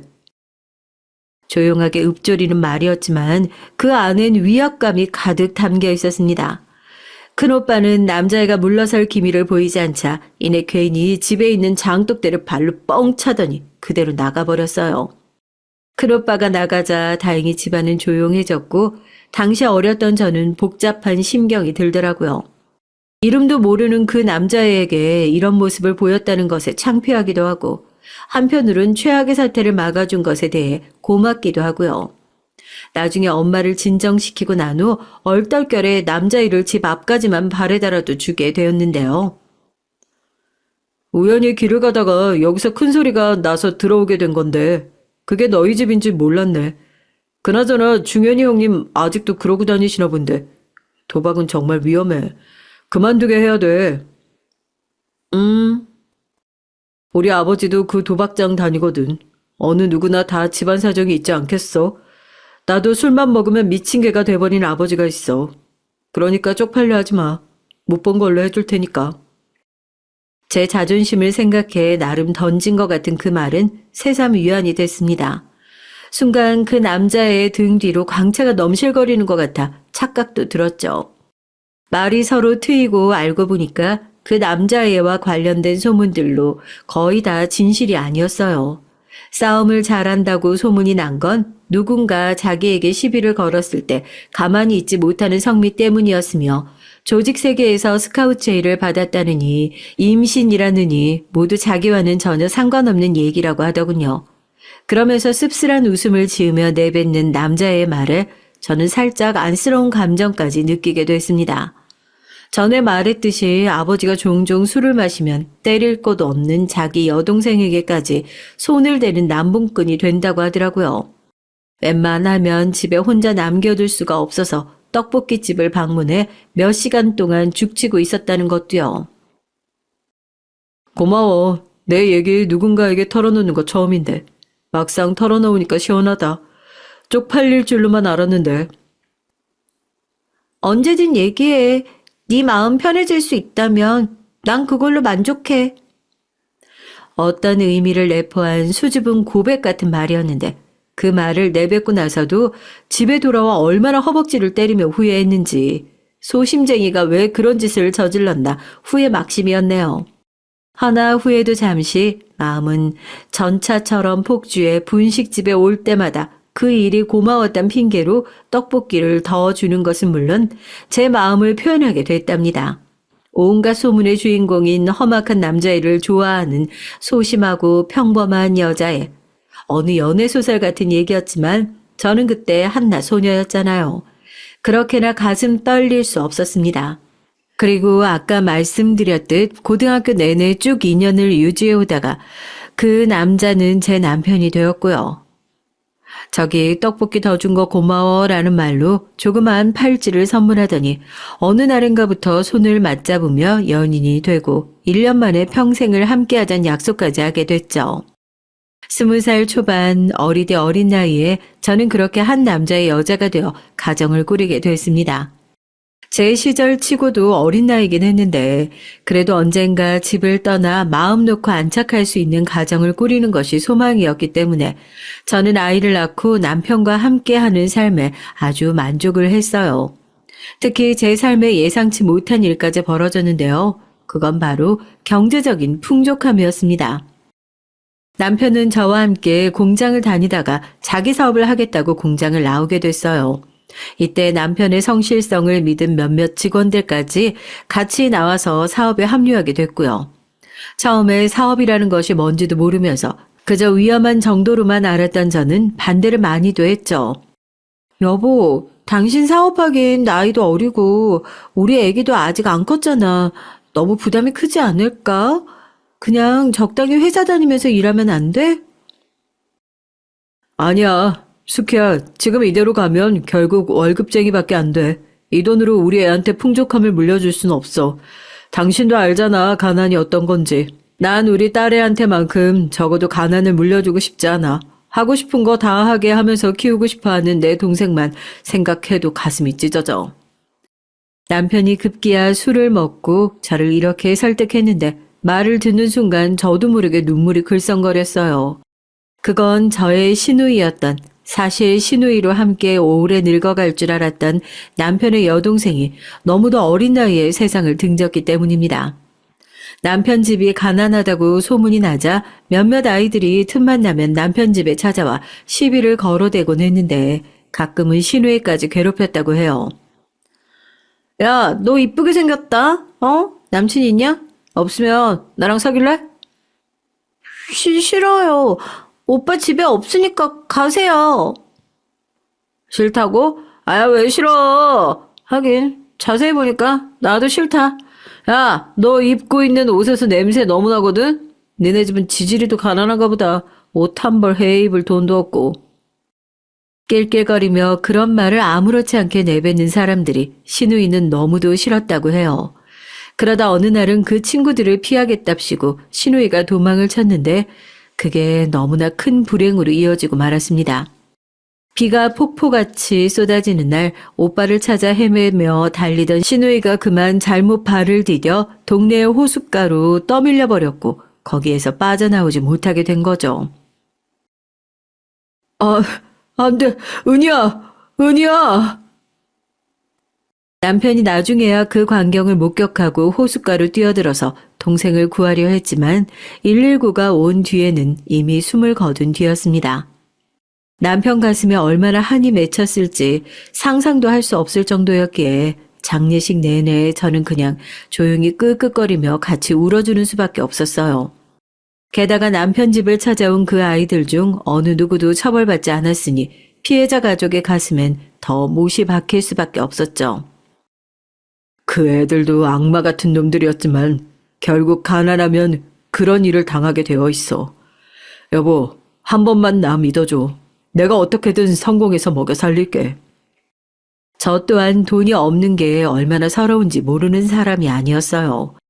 그렇게 남편은 저의 허락을 구하고 사업에 뛰어들었는데 처음 1년간은 적자만 보던 사업이 대운을 타면서 점점 풀리기 시작했고 덩달아 저희 집 형편도 활짝 피었답니다. 예전 같으면 버스로 이동했을 거리를 아무렇지 않게 택시를 잡을 배짱이 생겼고 마트에서 통조림이나 참치캔 하나를 사도 가계부를 떠올렸던 제가 이제는 백화점에서 장을 보고 다녔죠. 처음 누려보는 그 부유함, 가격표를 보지 않고 물건을 고르고 옷을 사 입을 수 있다는 것, 그건 정말이지 또 다른 별세계였어요. 무엇보다 제게 행복감을 안겨주었던 건 제 딸이 물질적인 면에서 어떠한 빈곤함을 느끼지 않고 자랄 수 있었다는 것이죠. 엄마 저거 갖고 싶은데 사주면 안 돼요? 이번 달은 우리 원희가 갖고 싶은 거 사줬으니까 다음 달에 사줄게. 알았지? 버릇없이 기르고 싶지 않아서 아이가 원하는 물건을 사는 것에 한계를 두긴 했는데 다행히 워낙 유순하고 착한 성격이라 곧잘 받아들이곤 했어요. 못 사주는 것과 안 사주는 것에 정말 큰 차이가 있었는데 못 사주는 것이 아니라 안 사주는 것이었기에 괜찮았습니다. 다만 그런 시절에도 고단함과 힘듦은 있었어요. 나이를 먹고도 사고치는 큰오빠와 남자만 보면 그저 죽자 살자 쫓아다니다 꽃뱀 같은 남자한테 걸려서 전 재산을 잃은 언니가 번갈아 제 속을 썩였으니 그것이 인생 최대의 숙제이자 과제였죠. 왜 도대체 집안일은 곱게 돌아갈 수가 없는 것인지 아니면 유독 저희 집만 그런 것인지 모르겠지만 엄마가 일찍 암으로 돌아가시고 늙은 아버지가 홀로 되셨을 때도 두 사람은 끊임없이 속을 썩여댔습니다. 그나마 친정 식구 중 저를 닮은 막내 동생만이 사고를 안 치고 얌전히 직장 생활을 하며 간간히 용돈도 붙여주고 했는데 그게 위안이라면 위안이었죠. 누나, 매형이 잘해주지? 내가 이번 달은 월급을 많이 못 받아서 이것밖에 못 주네. 미안해. 대신 다음 달에 조금 더 많이 줄게. 누나랑 매형이 내 학비까지 내줬는데. 무슨 그런 말을 해. 공부 제일 잘하는 네가 대학 가는 건 당연한 일이었던 거지. 그냥 네 생각만 해. 너 먹고 살 생각. 알았지? 누나 걱정하지 마. 용돈 안 붙여도 돼. 네 매형 사업 잘 풀리고 있어. 아마 세상에서 구질구질한 아내의 친정 식구 같은 건 외면하는 남편들도 많을 겁니다.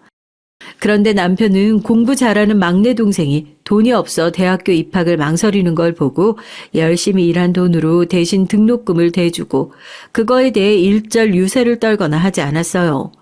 그저 저에게나 우리 자식에게나 참 잘했죠. 그 때문에 제가 다른 복은 없을지 몰라도 남편 복은 있구나 하는 생각이 많이 들기도 했습니다. 어느 한편으론 남편에게 면이 안 서기도 했어요. 무엇보다 미안함이 컸죠. 막내 동생은 고마움을 아는 아이였지만 큰오빠는 사고만 쳤다 하면 남편을 찾아댔거든요. 남편은 그때마다 회사로 찾아온 큰오빠를 정중히 거절하고 돌려보냈었지만 그것 또한 얼마나 민망스러운 일이었겠어요. 그런 일을 들을 때마다 얼굴이 화끈거려서 밥을 먹다가도 수저를 놓고 싶은 적이 한두 번이 아니었습니다. 정말 도대체 언니 오빠는 나한테 왜 그래? 제발 이제 나이 먹었으면 자기 인생들 좀 열심히 살아, 좀. 아직도 그 나이 먹고 이렇게 부탁하고 절잘 매고 싶어? 뭐야? 야, 너 말하는 그 싸가지 뭐냐? 아무렴 내가 네 오빠인데 그럼 내가 누구한테 돈을 부탁을 하리? 오빠 친구 많잖아. 저번에 아빠가 쥐어준 돈도 친구 수술비인가 뭔가로 날렸다며. 그럼 그 친구 찾아가든지 아니 명절에도 안 오는 잘난 새언니한테 하면 되겠네. 야, 네 새언니가 사정이 있어 하는 거지 일부러 안 와? 넌 말하는 뽐새 보니까 크면 네 자식이 행여나 너 닮을까 우려스럽다 아주. 제가 저렇게 오빠와 날선 대화를 하면 서로 가시를 퍼붓던 날도 알고 보니 오빠가 저 몰래 남편에게 돈을 빌리러 간 날이었습니다. 심지어 이번엔 그 사고에 새언니까지 가담해 있었더군요. 새언니와 오빠가 도대체 사람들에게 무슨 사기를 치고 다니는 건지 그 액수도 상당했어요. 이번에 돈을 갚아주지 않으면 당장 교도소에 가야 한다면서 남편의 바지가랑이를 붙잡았다는데 남편은 난감해했습니다. 형님, 저도 곤란하네요. 지금껏 도와드릴 만큼 많이 도와드린 것 같습니다. 저도 드릴 수 있는 건 여기까지인 것 같네요. 아니 왜 이래 우리 사이에. 내 동생 얼굴을 봐서라도 한 번만 부탁하겠네. 어?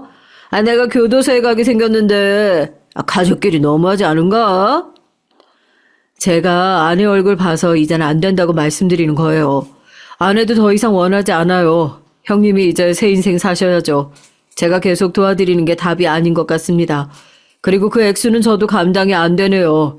회사가 요즘 사정이 안 좋아서. 아니 그렇게 잘난 아파트에서 떵떵거리면서 잘 살고 있으면서 고급 외제차 타고 다니면서 나보고 그 말을 믿으라고? 빌려주기 싫어 그러나 본데 내가 갚을게. 갚으면 되잖아. 오빠는 남편의 회사 내 직원들이 다 보고 있는 앞에서 세원이와 함께 거의 곡을 했다고 해요. 저는 퇴근한 남편에게서 그 얘기를 듣고 열이 치받아 올라 친정 오빠와 한바탕을 해댔던 거고요. 너 내가 교도소 들어갔다 오는 동안 부디 잘 살아라. 밤마다 니네 가족 다 저주할 테니까 어디 그 잘난 사업 잘 풀리나 보자. 심지어 제 딸 앞에서까지 저렇게 말했던 사람이 제 친오빠였어요. 그땐 너무 화가 나서 손을 들어 친오빠의 뺨을 날릴 뻔했습니다.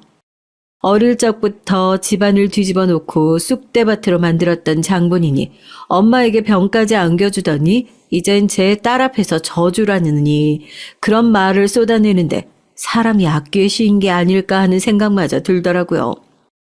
여기까지가 저희 오빠 얘기고요. 불행히도 한 사람이 남아있었으니 친정 언니였어요. 제 인생 회방 놓는 것엔 두 사람 다 아주 열심히 들였죠. 언니가 꽃 뺀 남자에게 잘못 걸려서 전 재산을 날렸다고 말씀드렸잖아요. 친정 언니는 그 이후로도 무슨 골프 모임을 나간다 어쩐다 하면서 부잣집 남자를 찾기 위해 혈안이 되어 있었습니다. 그러다 어느 날은 갑자기 저희 집 문을 주먹으로 쾅쾅 두드려대더니 이런 방구도 없이 갖고 온 짐가방을 제 집안에 턱 들여놓더라고요. 언니, 이게 뭐야? 말하면 길어. 나 당분간 여기서 지내야 할 것 같으니까 네가 좀 제부한테 말해줘. 뭐? 아니, 갑자기 무슨 일인데 그래. 사정을 말해야 들어주던 말던 할 거 아니야. 설마 또 남자 관련된 거야? 저번에 언니가 만난다는 그 부잣집 남자 사기꾼이었어? 언니 또 걸려들었어? 야, 너 무당이다. 어떻게 그렇게 속속들이 맞추냐? 그래, 그 새끼 사기꾼이었더라니까. 나한테 사업자금 빌려달라고 해서 친구 돈 끌어다가 줬더니 잠수 타버렸어. 친구가 지금 나 찾고 있어. 영훈이 알지? 언니 동창. 너 절대 걔 연락 받지 마. 정말 미치고 팔짝 뛸 노릇이었습니다. 어떻게 언니의 인생은 단 하루도 평탄한 날이 없는 걸까요? 언니 주변의 남자들은 둘 중 하나였어요. 언니를 속이거나 언니가 속였거나 꼬시기 위해 학벌 속이고 집안 속여 만났다가 언니의 실체를 알아채고 고소한 첫 남자부터 시작해서 언니에게 결혼하자고 프로포즈까지 하더니 결혼식을 앞두고 갑자기 어머니가 아프시다며 급전을 빌려달라고 하더니만 돈을 붙이자 언니를 보기 좋게 걷어찬 두 번째 남자, 그리고 언급했던 언니의 전 재산을 날린 꽃뺀 남자, 그리고 지금의 남자까지 그런 끔찍한 일들을 당해놓고도 어떻게 늘 비슷한 부류의 남자들에게 예외 없이 당하는 건지 이쯤 되니 언니가 답답하고 한심스러웠어요. 언니는 학습 능력이 없어? 아니 그리고 영은 언니면 나도 잘 아는 사람인데 우리 집에 들러서 반찬이며 뭐며 갖다 준 슈퍼마켓 딸 아니야. 어떻게 그 언니 돈을 빌려줄 생각을 해?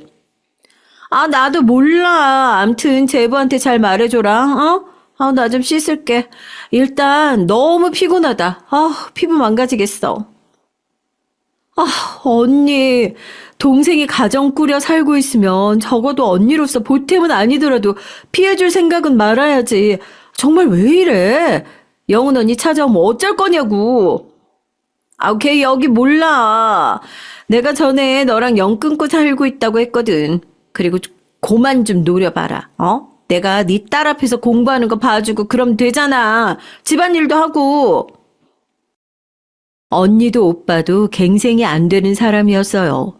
알면서도 언니를 받아준 저나 남편도 거절이 힘든 사람이었고요.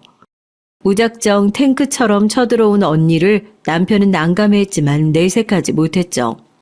언니는 이게 또 무슨 기회라고 생각했는지 남편 옆에 찰싹부터 주변에 괜찮은 사업가들이 없냐 하는 말들을 밥 먹을 때마다 일삼았답니다. 어린 딸아이가 어리둥절해야 하면서 보고 있는데도 말이죠. 그걸 보며 당시 속으론 언니를 쫓아내고 싶었지만 금전적인 피해를 입고 동생네 와서 저리 신세를 지고 있는 언니 형편도 약간은 짠했어요. 자신의 업보일 뿐인데 그걸 불쌍해하고 가여워할 일이 아니었는데 저도 그때는 사리분별이 안 되었죠. 그래서 어쩌면 언니가 더 정신을 못 차렸는지도 모릅니다. 언니는 저희 집에 와서 단 한 번도 설거지며 요리며 청소며 거들질 않았어요. 그저 말만 그렇게 했을 뿐 먹고 싶은 대로 먹고 쓰레기들을 줄지어 늘어뜨리며 제가 치워주길 기다리고만 있었죠. 영은 언니의 돈을 갚으려면 일이라도 알아봐야 하거늘 그런 노력도 하지 않고 그냥 태평하게 허송세월을 하고 있더라고요. 언젠가 그런 제가 언니에게 입이라도 댈라치면 불같이 쏘아보며 그러더라고요. 야, 내가 불쌍하지도 않아? 어떻게 못돼 처먹은 말들만 하고 있냐? 너는 저런 잘난 남자 만나서 신세 펴서 모르겠지만 내 인생은 저 밑에 시궁창이야. 나는 이런 부드러운 침대에서 처음 자본다. 그리고 내가 너 언니고 가족이면 어떻게든 구제해줘야 할 거 아니야. 제가 복지기관도 아니고 왜 언니의 구원이 돼줘야 할까요? 언니에게 돈을 빌려준 영은 언니가 찾아오기까지 했는데도 친정언니는 모르세였습니다. 숙자, 너 여기 있지? 내가 너 여기 있는 거 알고 찾아온 거야. 당장 열어. 숙희야, 영은 언니야. 네 언니한테 얘기 들어 알고 있지? 언니 그 돈 못 받으면 남편한테 죽어. 그거 우리 남편이 아주 힘들게 번 돈이다. 제발 문 좀 열어줘. 그 얘기를 듣고 있으면서도 아이스크림을 쪽쪽 빠는 친정언니를 보고 있자니 슬슬 이제 언니를 멀리해야겠다는 생각이 들더라고요. 그러던 어느 날 언니를 정말로 제 두 손으로 내쫓은 일이 있었답니다. 그것도 모자라 영은 언니에게 전화해서 언니의 행방까지 알려줬는데 도저히 분노를 가눌 수 없었기 때문이에요. 어느 날 친정언니가 웬일로 제 딸의 공부를 봐주겠다며 학습지를 푸는 딸 옆에 앉아있기에 제가 마음 놓고 잠깐 장을 보러 갔다 왔는데요. 방 안에 있었기에 제가 오는 소리를 듣지 못했나 봐요. 언니의 음성이 왠지 음침하게 느껴져서 숨을 죽이고 그쪽으로 향했는데 나의 혈육이란 사람이 딸아이의 머리를 쓰다듬으며 이런 말을 하고 있는 거 아니겠어요? 얘 있잖아. 너도 네 엄마처럼 몸을 잘 굴려야 돼. 아님 나처럼. 그래야 부자 남자 꼬실 수 있다? 남자들은 그런 여자들을 좋아하거든. 그게 무슨 말이에요? 저는 더 말하지 않고 언니의 머리채를 잡고 그대로 질질 잡아 짐가방과 함께 현관문 밖으로 내쫓아 버렸습니다. 딸아이의 겁에 질린 눈망울과 씩 웃으며 저급한 말을 하는 언니의 모습은 당시 제게 거의 공포영화의 한 장면이라 다름없었어요. 나중에 이 일의 경위를 남편에게 차마 설명하지도 못했죠. 저런 사람이 식구라는 게 너무 부끄러웠고 이제야말로 오빠처럼 연을 끊어야 할 대상이었기에 그 이후론 모든 연락을 차단했습니다. 하지만 인생은 저를 또 다른 길로 데려가더라고요. 언니가 사라지자 집안엔 평화가 찾아왔지만 이 평화는 얼마 가지 못했어요. 제 인생에 뜻하지 않게 부유함을 거머쥐었던 것처럼 또다시 뜻하지 않은 일이 펼쳐지게 됐습니다. 여보, 어떡하지? 큰일 났어. 지금 회사가... 왜 그래? 무슨 일 있어? 당신 요새 그러고 보니까 술도 많이 마시고 무슨 일 있는 거면 말해. 말해야 나도 알고 대처를 하지. 다 내 탓이야. 내가 무리하게 확장한 탓에 회사가 망할 위기야. 어떡하지? 도움 청할 데도 없는데. 늘 강인하고 단단하다고 생각했던 남편이 그렇게나 처참하게 무너지는 모습은 처음이었어요. 남편의 입으로 통해 들은 사실이었지만 또렷하게 들리지가 않았습니다. 언니와 오빠만 해도 골이 딩딩 울릴 지경이었는데 겨우 그 둘을 내 인생에서 물리치자 이젠 남편 회사의 부도가 기다리고 있었어요. 저의 바람과는 달리 현실은 생각보다 급속도로 다가왔습니다. 남편의 회사가 망하자 저희 세 가족은 9평짜리 반지하방으로 이사를 가야 했고 남편은 빚더미에 올라 신용불량자가 됐죠. 그 와중에도 무슨 수를 써보겠다고 같이 사업했던 동료들을 찾아다닌 모양이었지만 남편을 도와줄 구멍은 없었습니다. 아니, 우리 가족을 구해줄 구멍줄은 그 어디에도 없었죠. 어제까지만 해도 아무렇지 않게 교류했던 사람들의 배신도 가슴 아팠지만 가장 가슴이 아팠던 건 딸아이가 울먹이며 배고프다고 할 때 줄 게 없어서 라면을 끓여주는 시간이었어요. 4분, 5분 남짓되는 그 시간에 저는 부엌 구석에 쪼그리고 앉아 울기도 많이 울었죠. 미안해, 정말 미안해. 엄마가, 아빠가 너무 미안해. 딸아이가 라면 냄새에 반색하며 허겁지겁 라면을 먹고 있는 걸 보고 있노라면 가슴속 가장 아픈 부분들이 건드려지는 기분이었습니다. 어렸을 적 집이 가난해 언니 옷을 입고 다녔던 저를 향해 아이들이 깔보고 우습게 보았던 그 시선들이 기억났어요. 내 딸이 그런 일을 당할 수 있다고 생각하니까 가슴이 철렁했습니다. 뭐라도 해야 했어요. 그래서 저는 그 시절 전단지 붙이는 일부터 시작해서 식당 일, 공장 일, 돈이 되는 일이라면 뭐든 했습니다. 남편 역시 마찬가지였고요. 하지만 대리운전부터 시작해 밤낮 없이 코피 쏟아가며 일을 하면서도 가난에 허덕이는 집안을 보고 있노라면 자괴감이 들었는지 소주병을 잔도 없이 벌컥벌컥 마시곤 했습니다. 늘 주기만 할 줄 알았지 저리 약한 모습을 보이며 저희 몰래 숨죽이고 눈물을 흘리는 남편도 가여웠죠. 그런데 어느 날 친정오빠가 어떻게 소식을 들었던지 전화를 걸어왔더라고요. 당장 내야 하는 딸아이의 급식비 때문에 신경이 잔뜩 날카로워져 있던 찰나 받고 싶지 않은 전화였지만 그래도 나의 혈육이니 혹시나 하는 기대로 전화를 받았어요.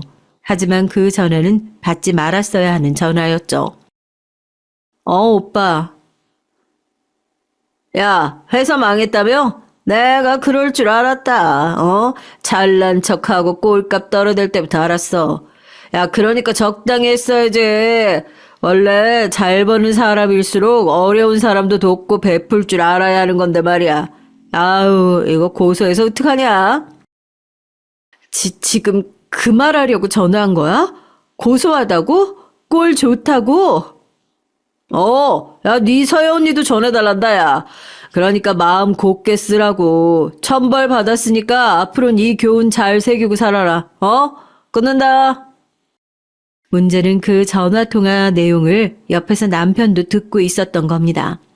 화장실에서 막 샤워를 마친 남편이 방으로 들어와 붉어진 눈동자를 애써 감추며 벽면을 쳐다보고 있었지만 저는 알 수 있었어요. 그 모든 것을 들었다는 것을요. 남편에게 너무 미안하고 죄스러웠습니다. 하지만 거기다 엎친 데 덮친 격, 그 사건이 일어나고 말았어요. 저는 이 사건으로 완전히 무너졌고 남편도 무너졌습니다. 그리고 그것은 저희 부부에게 역으로 엄청난 동력이 되기도 했어요. 사건의 발단은 남편이 시업 빠진 김치를 먹다가 우물쭈물 동창회에 부부 동반으로 나가보지 않겠냐고 한 것이었어요. 아무래도 그곳에 가서 저희 집 생활비를 부탁해 볼 생각인 것 같았습니다. 당시 남편이 학창시절 때 친하게 지낸 친구들 몇 명이 있었는데 가정 꾸리며 연락이 끊기긴 했지만 이 방법이라도 써보려는 것 같았죠. 썩은 동아줄이라도 붙잡아야 했으니 저도 고민하다가 이내 고개를 끄덕거렸어요. 근데 막상 동창회를 나가려니까 입고 갈 옷도 들 가방도 변변치가 않더라고요. 돈이 되는 핸드백이며 옷들은 이미 중고마켓에 다 팔아버리고 난 뒤였으니 시장 나갈 때나 입는 옷 말곤 딱히 걸칠 게 없었답니다. 그렇다고 하루를 위해 비싼 옷을 살 수도 없는 형편이었으니 어쩔 수 없이 저는 그나마 제일 괜찮은 옷으로 골라 입고 전신 거울 앞에서 몇 번이나 제 모습을 확인했어요. 그래, 이 정도면 나쁘지 않을 거야. 어쩔 수 없잖아. 우리 딸 학습지도 못 시켜주고 있는 판국에 옷을 사는 건 너무 사치야. 그렇게 눈물을 삼키며 나간 동창회였습니다.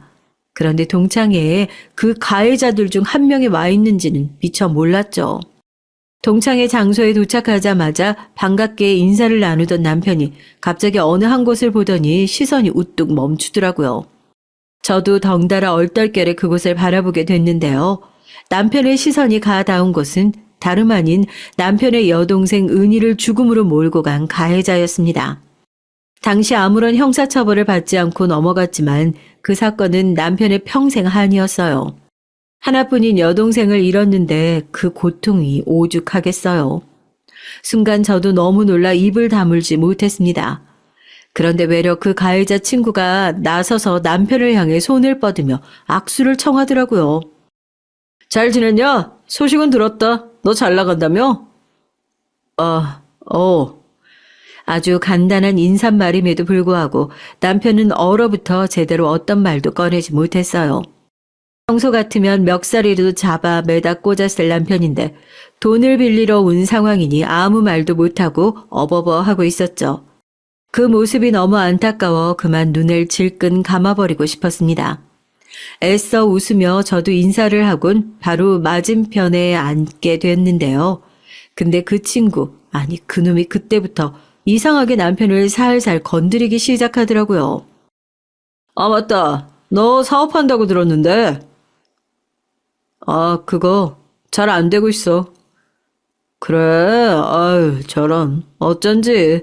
내가 건너 이런 얘기를 듣긴 한 것 같은데, 사실인지 아닌지 되게 궁금했거든. 뭐, 인생사 세옹짐 아니겠냐. 잘 풀릴 거다. 근데 하긴 또, 빚이 적어야 그것도 회생 가능하지. 안 그래? 네 신세도 참 처량하다. 어, 어. 굳이 필요 없는 말들을 늘어놓으며 남편의 심기를 자극하는데 마치 남편의 추락을 기다렸다는 듯 기뻐하는 기색이었어요. 점점 포크를 든 손이 부들부들 떨렸고 남편 역시 마찬가지였죠. 남편의 등 뒤에서도 땀이 죽죽 흐르고 있었습니다. 그 모습을 안타깝게 보다 이내 머리를 식히기 위해 자리를 떴는데 그 와중에 친정 언니에게까지 전화가 와서 받았더니 사업 망하더니 꼴 좋다는 식으로 오빠와 비슷한 소리만 하고 있더라고요. 야, 영은이 고년한테 내 위치까지 말해주면서 아주 끔찍한 짓을 벌이더니 잘 됐다, 잘 됐어. 어때? 지하방에서 살아보니까 이제야 내 마음 좀 알겠지? 대꾸 없이 전화를 툭 끊어버렸지만 마음 같아선 전화기를 던져버리고 싶은 심정이었죠. 마음을 추스리려는 노력과는 별개로 더 진정이 안 된 채 자리에 앉았는데 못 보던 얼굴이 앉아있더라고요. 바로 남편을 콕콕 찔렀던 남자의 와이프였습니다. 딱 봐도 얼마나 잘 사는 사람인진 눈에 들어왔죠. 저도 남편이 잘 살았을 땐 명품에 관심이 많았으니까요. 한정판 명품백부터 시작해 온몸에 집 한 채 값을 두르고 있었는데 은연중에 이 여자를 의식하는 눈길이 많았습니다. 그 여자는 자기 남편 팔짱을 끼며 저를 한번 위아래로 쓱 훑더라고요. 어쩐지 너무 노골적인 눈빛이라 기분이 나빴습니다. 게다가 남편 귀에 대고 뭐라고 속살거리는 귓속말을 하더라고요. 눈은 저를 향해 있으면서요.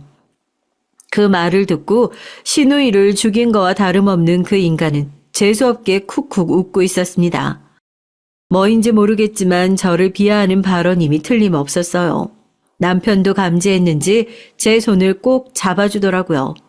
남편은 일부러 자리까지 옮겨가며 친했던 친구들과 얘기를 나누려고 하고 저도 그 사이에 끼워주려 했지만 그 여자는 계속해서 저에 대한 눈길을 거두지 않더라고요.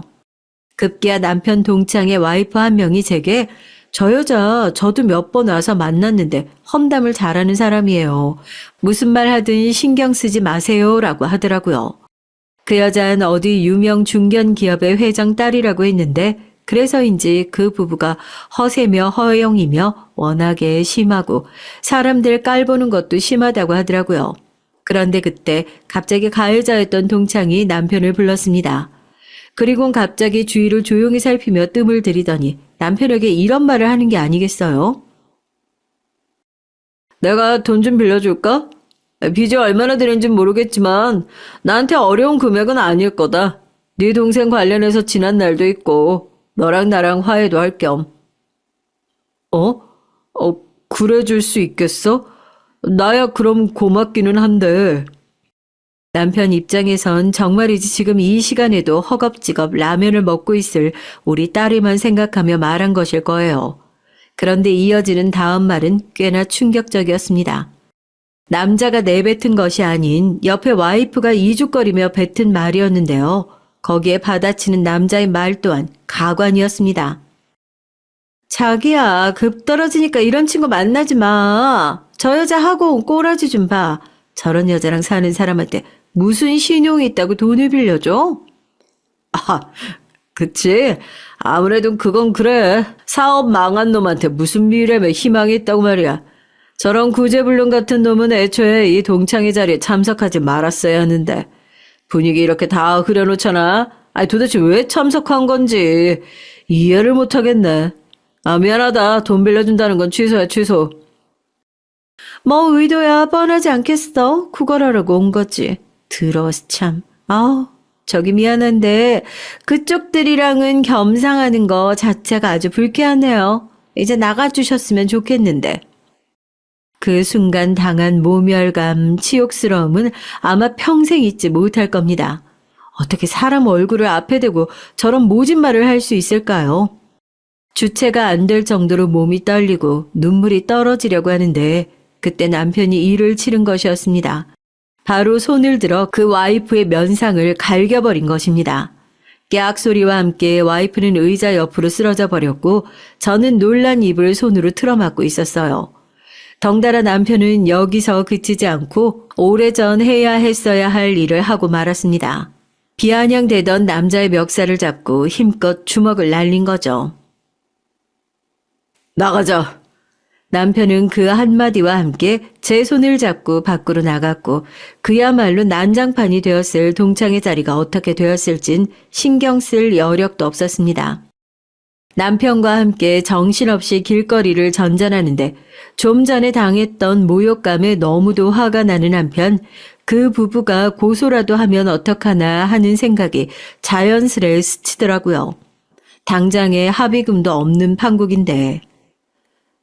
여보, 우리 어떡해? 난 괜찮은데.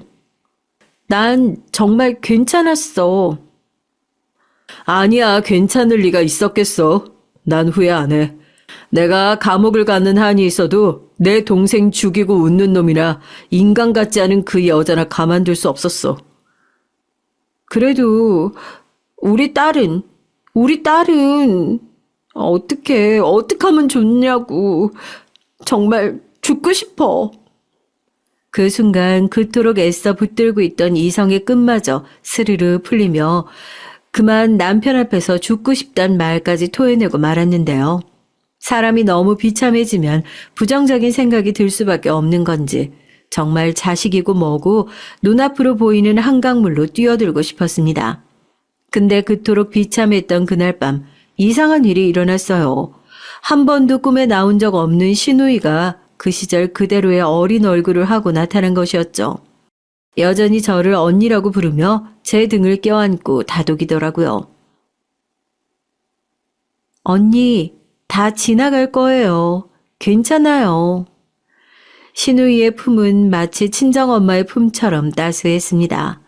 저는 시누이의 따뜻한 품 덕에 꿈에서 오열을 하며 슬픔을 해소했어요. 그리고 다음날 기적 같은 일이 일어났습니다. 남편이 정신없이 저를 흔들어 깨우더니 이제 됐다며 기쁨의 환호성을 지르는 겁니다. 아니 여보 그게 무슨 말이야? 눈곱도 떼지 못한 채 더듬더듬 물으니까 남편은 아직도 상황이 믿기지 않는 듯한 상기된 얼굴로 자신이 예전에 거래했던 곳들 중 몇 곳에서 다시 일을 해보자며 연락이 왔다는 거예요. 남편에게는 회사도 직원도 돈도 없었지만 어느 정도 자력으로 일어설 수 있을 때까지 돈을 빌려주겠다는 약속과 함께요. 거래처가 어려울 때 사정 봐주고 했던 것들을 은혜로 생각했다며 힘든 결정을 내리신 모양이야. 여보, 이제 다시 잘 될 일만 남았어. 나 다시 일어설 거야. 그 말에 저 역시 그만 눈물이 터져서 엉엉 울고 말았죠. 꿈에서 울었던 것과 똑같이요. 어떻게 시누이 꿈을 꾸고 그런 일이 바로 벌어질 수 있는 건지 아직 생각하면 소름이 끼칩니다.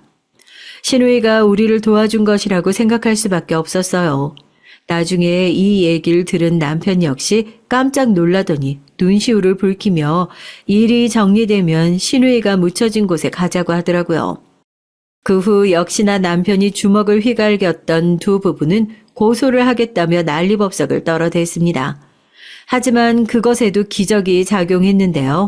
바로 어린 시절 남편의 여동생을 죽음으로 몰고 갔던 가해자의 아버지가 우리 부부의 집을 찾아온 겁니다. 그때는 비록 내 아들을 보호하겠답시고 제대로 된 사과도 드리지 못했습니다. 허나 지금이라도 얼마 남지 않은 목숨이니 이 일을 해결짓지 않으면 편히 눈을 감지 못할 것 같아서 이렇게 찾아왔어요. 제 아들이 지은 죄 정말 사죄드립니다. 그리고 지금 아들이나 며느리가 고소한다는 말을 들었는데 그런 일은 내가 눈 뜨고 살아있는 한 결코 없을 겁니다. 그분의 진심 어린 사과에 남편이나 저나 조용히 받아들이겠다는 의미로 그분을 차 앞까지 모셔다 드렸고 다행히 약속은 지켜졌답니다. 그 후 저희 남편은 사업은 잘 풀리기 시작했고 순풍에 돛을 단 것처럼 빠르게 성장해 나갔어요. 우리 딸도 무럭무럭 잘 자라났고요. 반지하방에서 얻은 불행이 딸에겐 꽤나 좋은 성장제로 작용했는지 이사를 하고서도 그 기억을 잊지 않겠다며 좋은 경험이었다고 말하더군요. 씩씩한 그 모습에 되려 제가 놀랐답니다. 그리고 오랜 시간이 지난 후 저희는 다시 제자리로 돌아왔어요. 아파트로 입주할 수 있게 됐고 안정기에 접어들자 더 이상 언제 사업이 무너질까, 언제 불행이 닥쳐올까 전전긍긍하지 않아도 됐죠. 사실 아직도 여기가 제자리인지 모르겠어요. 한 번의 추락을 경험하고 나니까 생각이 바뀌더라고요. 당연하게 누려왔던 것들이 사실은 당연한 것이 아니었고 언제건 인생은 방향을 바꿀 수 있고 우린 한순간에 나락으로 떨어질 수도 있었어요. 그렇기에 오늘은 더 감사히 생각하며 하루하루를 살아나가 보려고 합니다. 그것만이 지난 일에 대한 교훈을 받아들인 셈이 될 테고 저 또한 더 겸손한 사람으로 성장할 수 있는 길이겠죠. 마지막으로 지금까지 저의 가족이 겪은 지난 얘기 들어주셔서 감사하고 좋은 하루 되셨으면 합니다.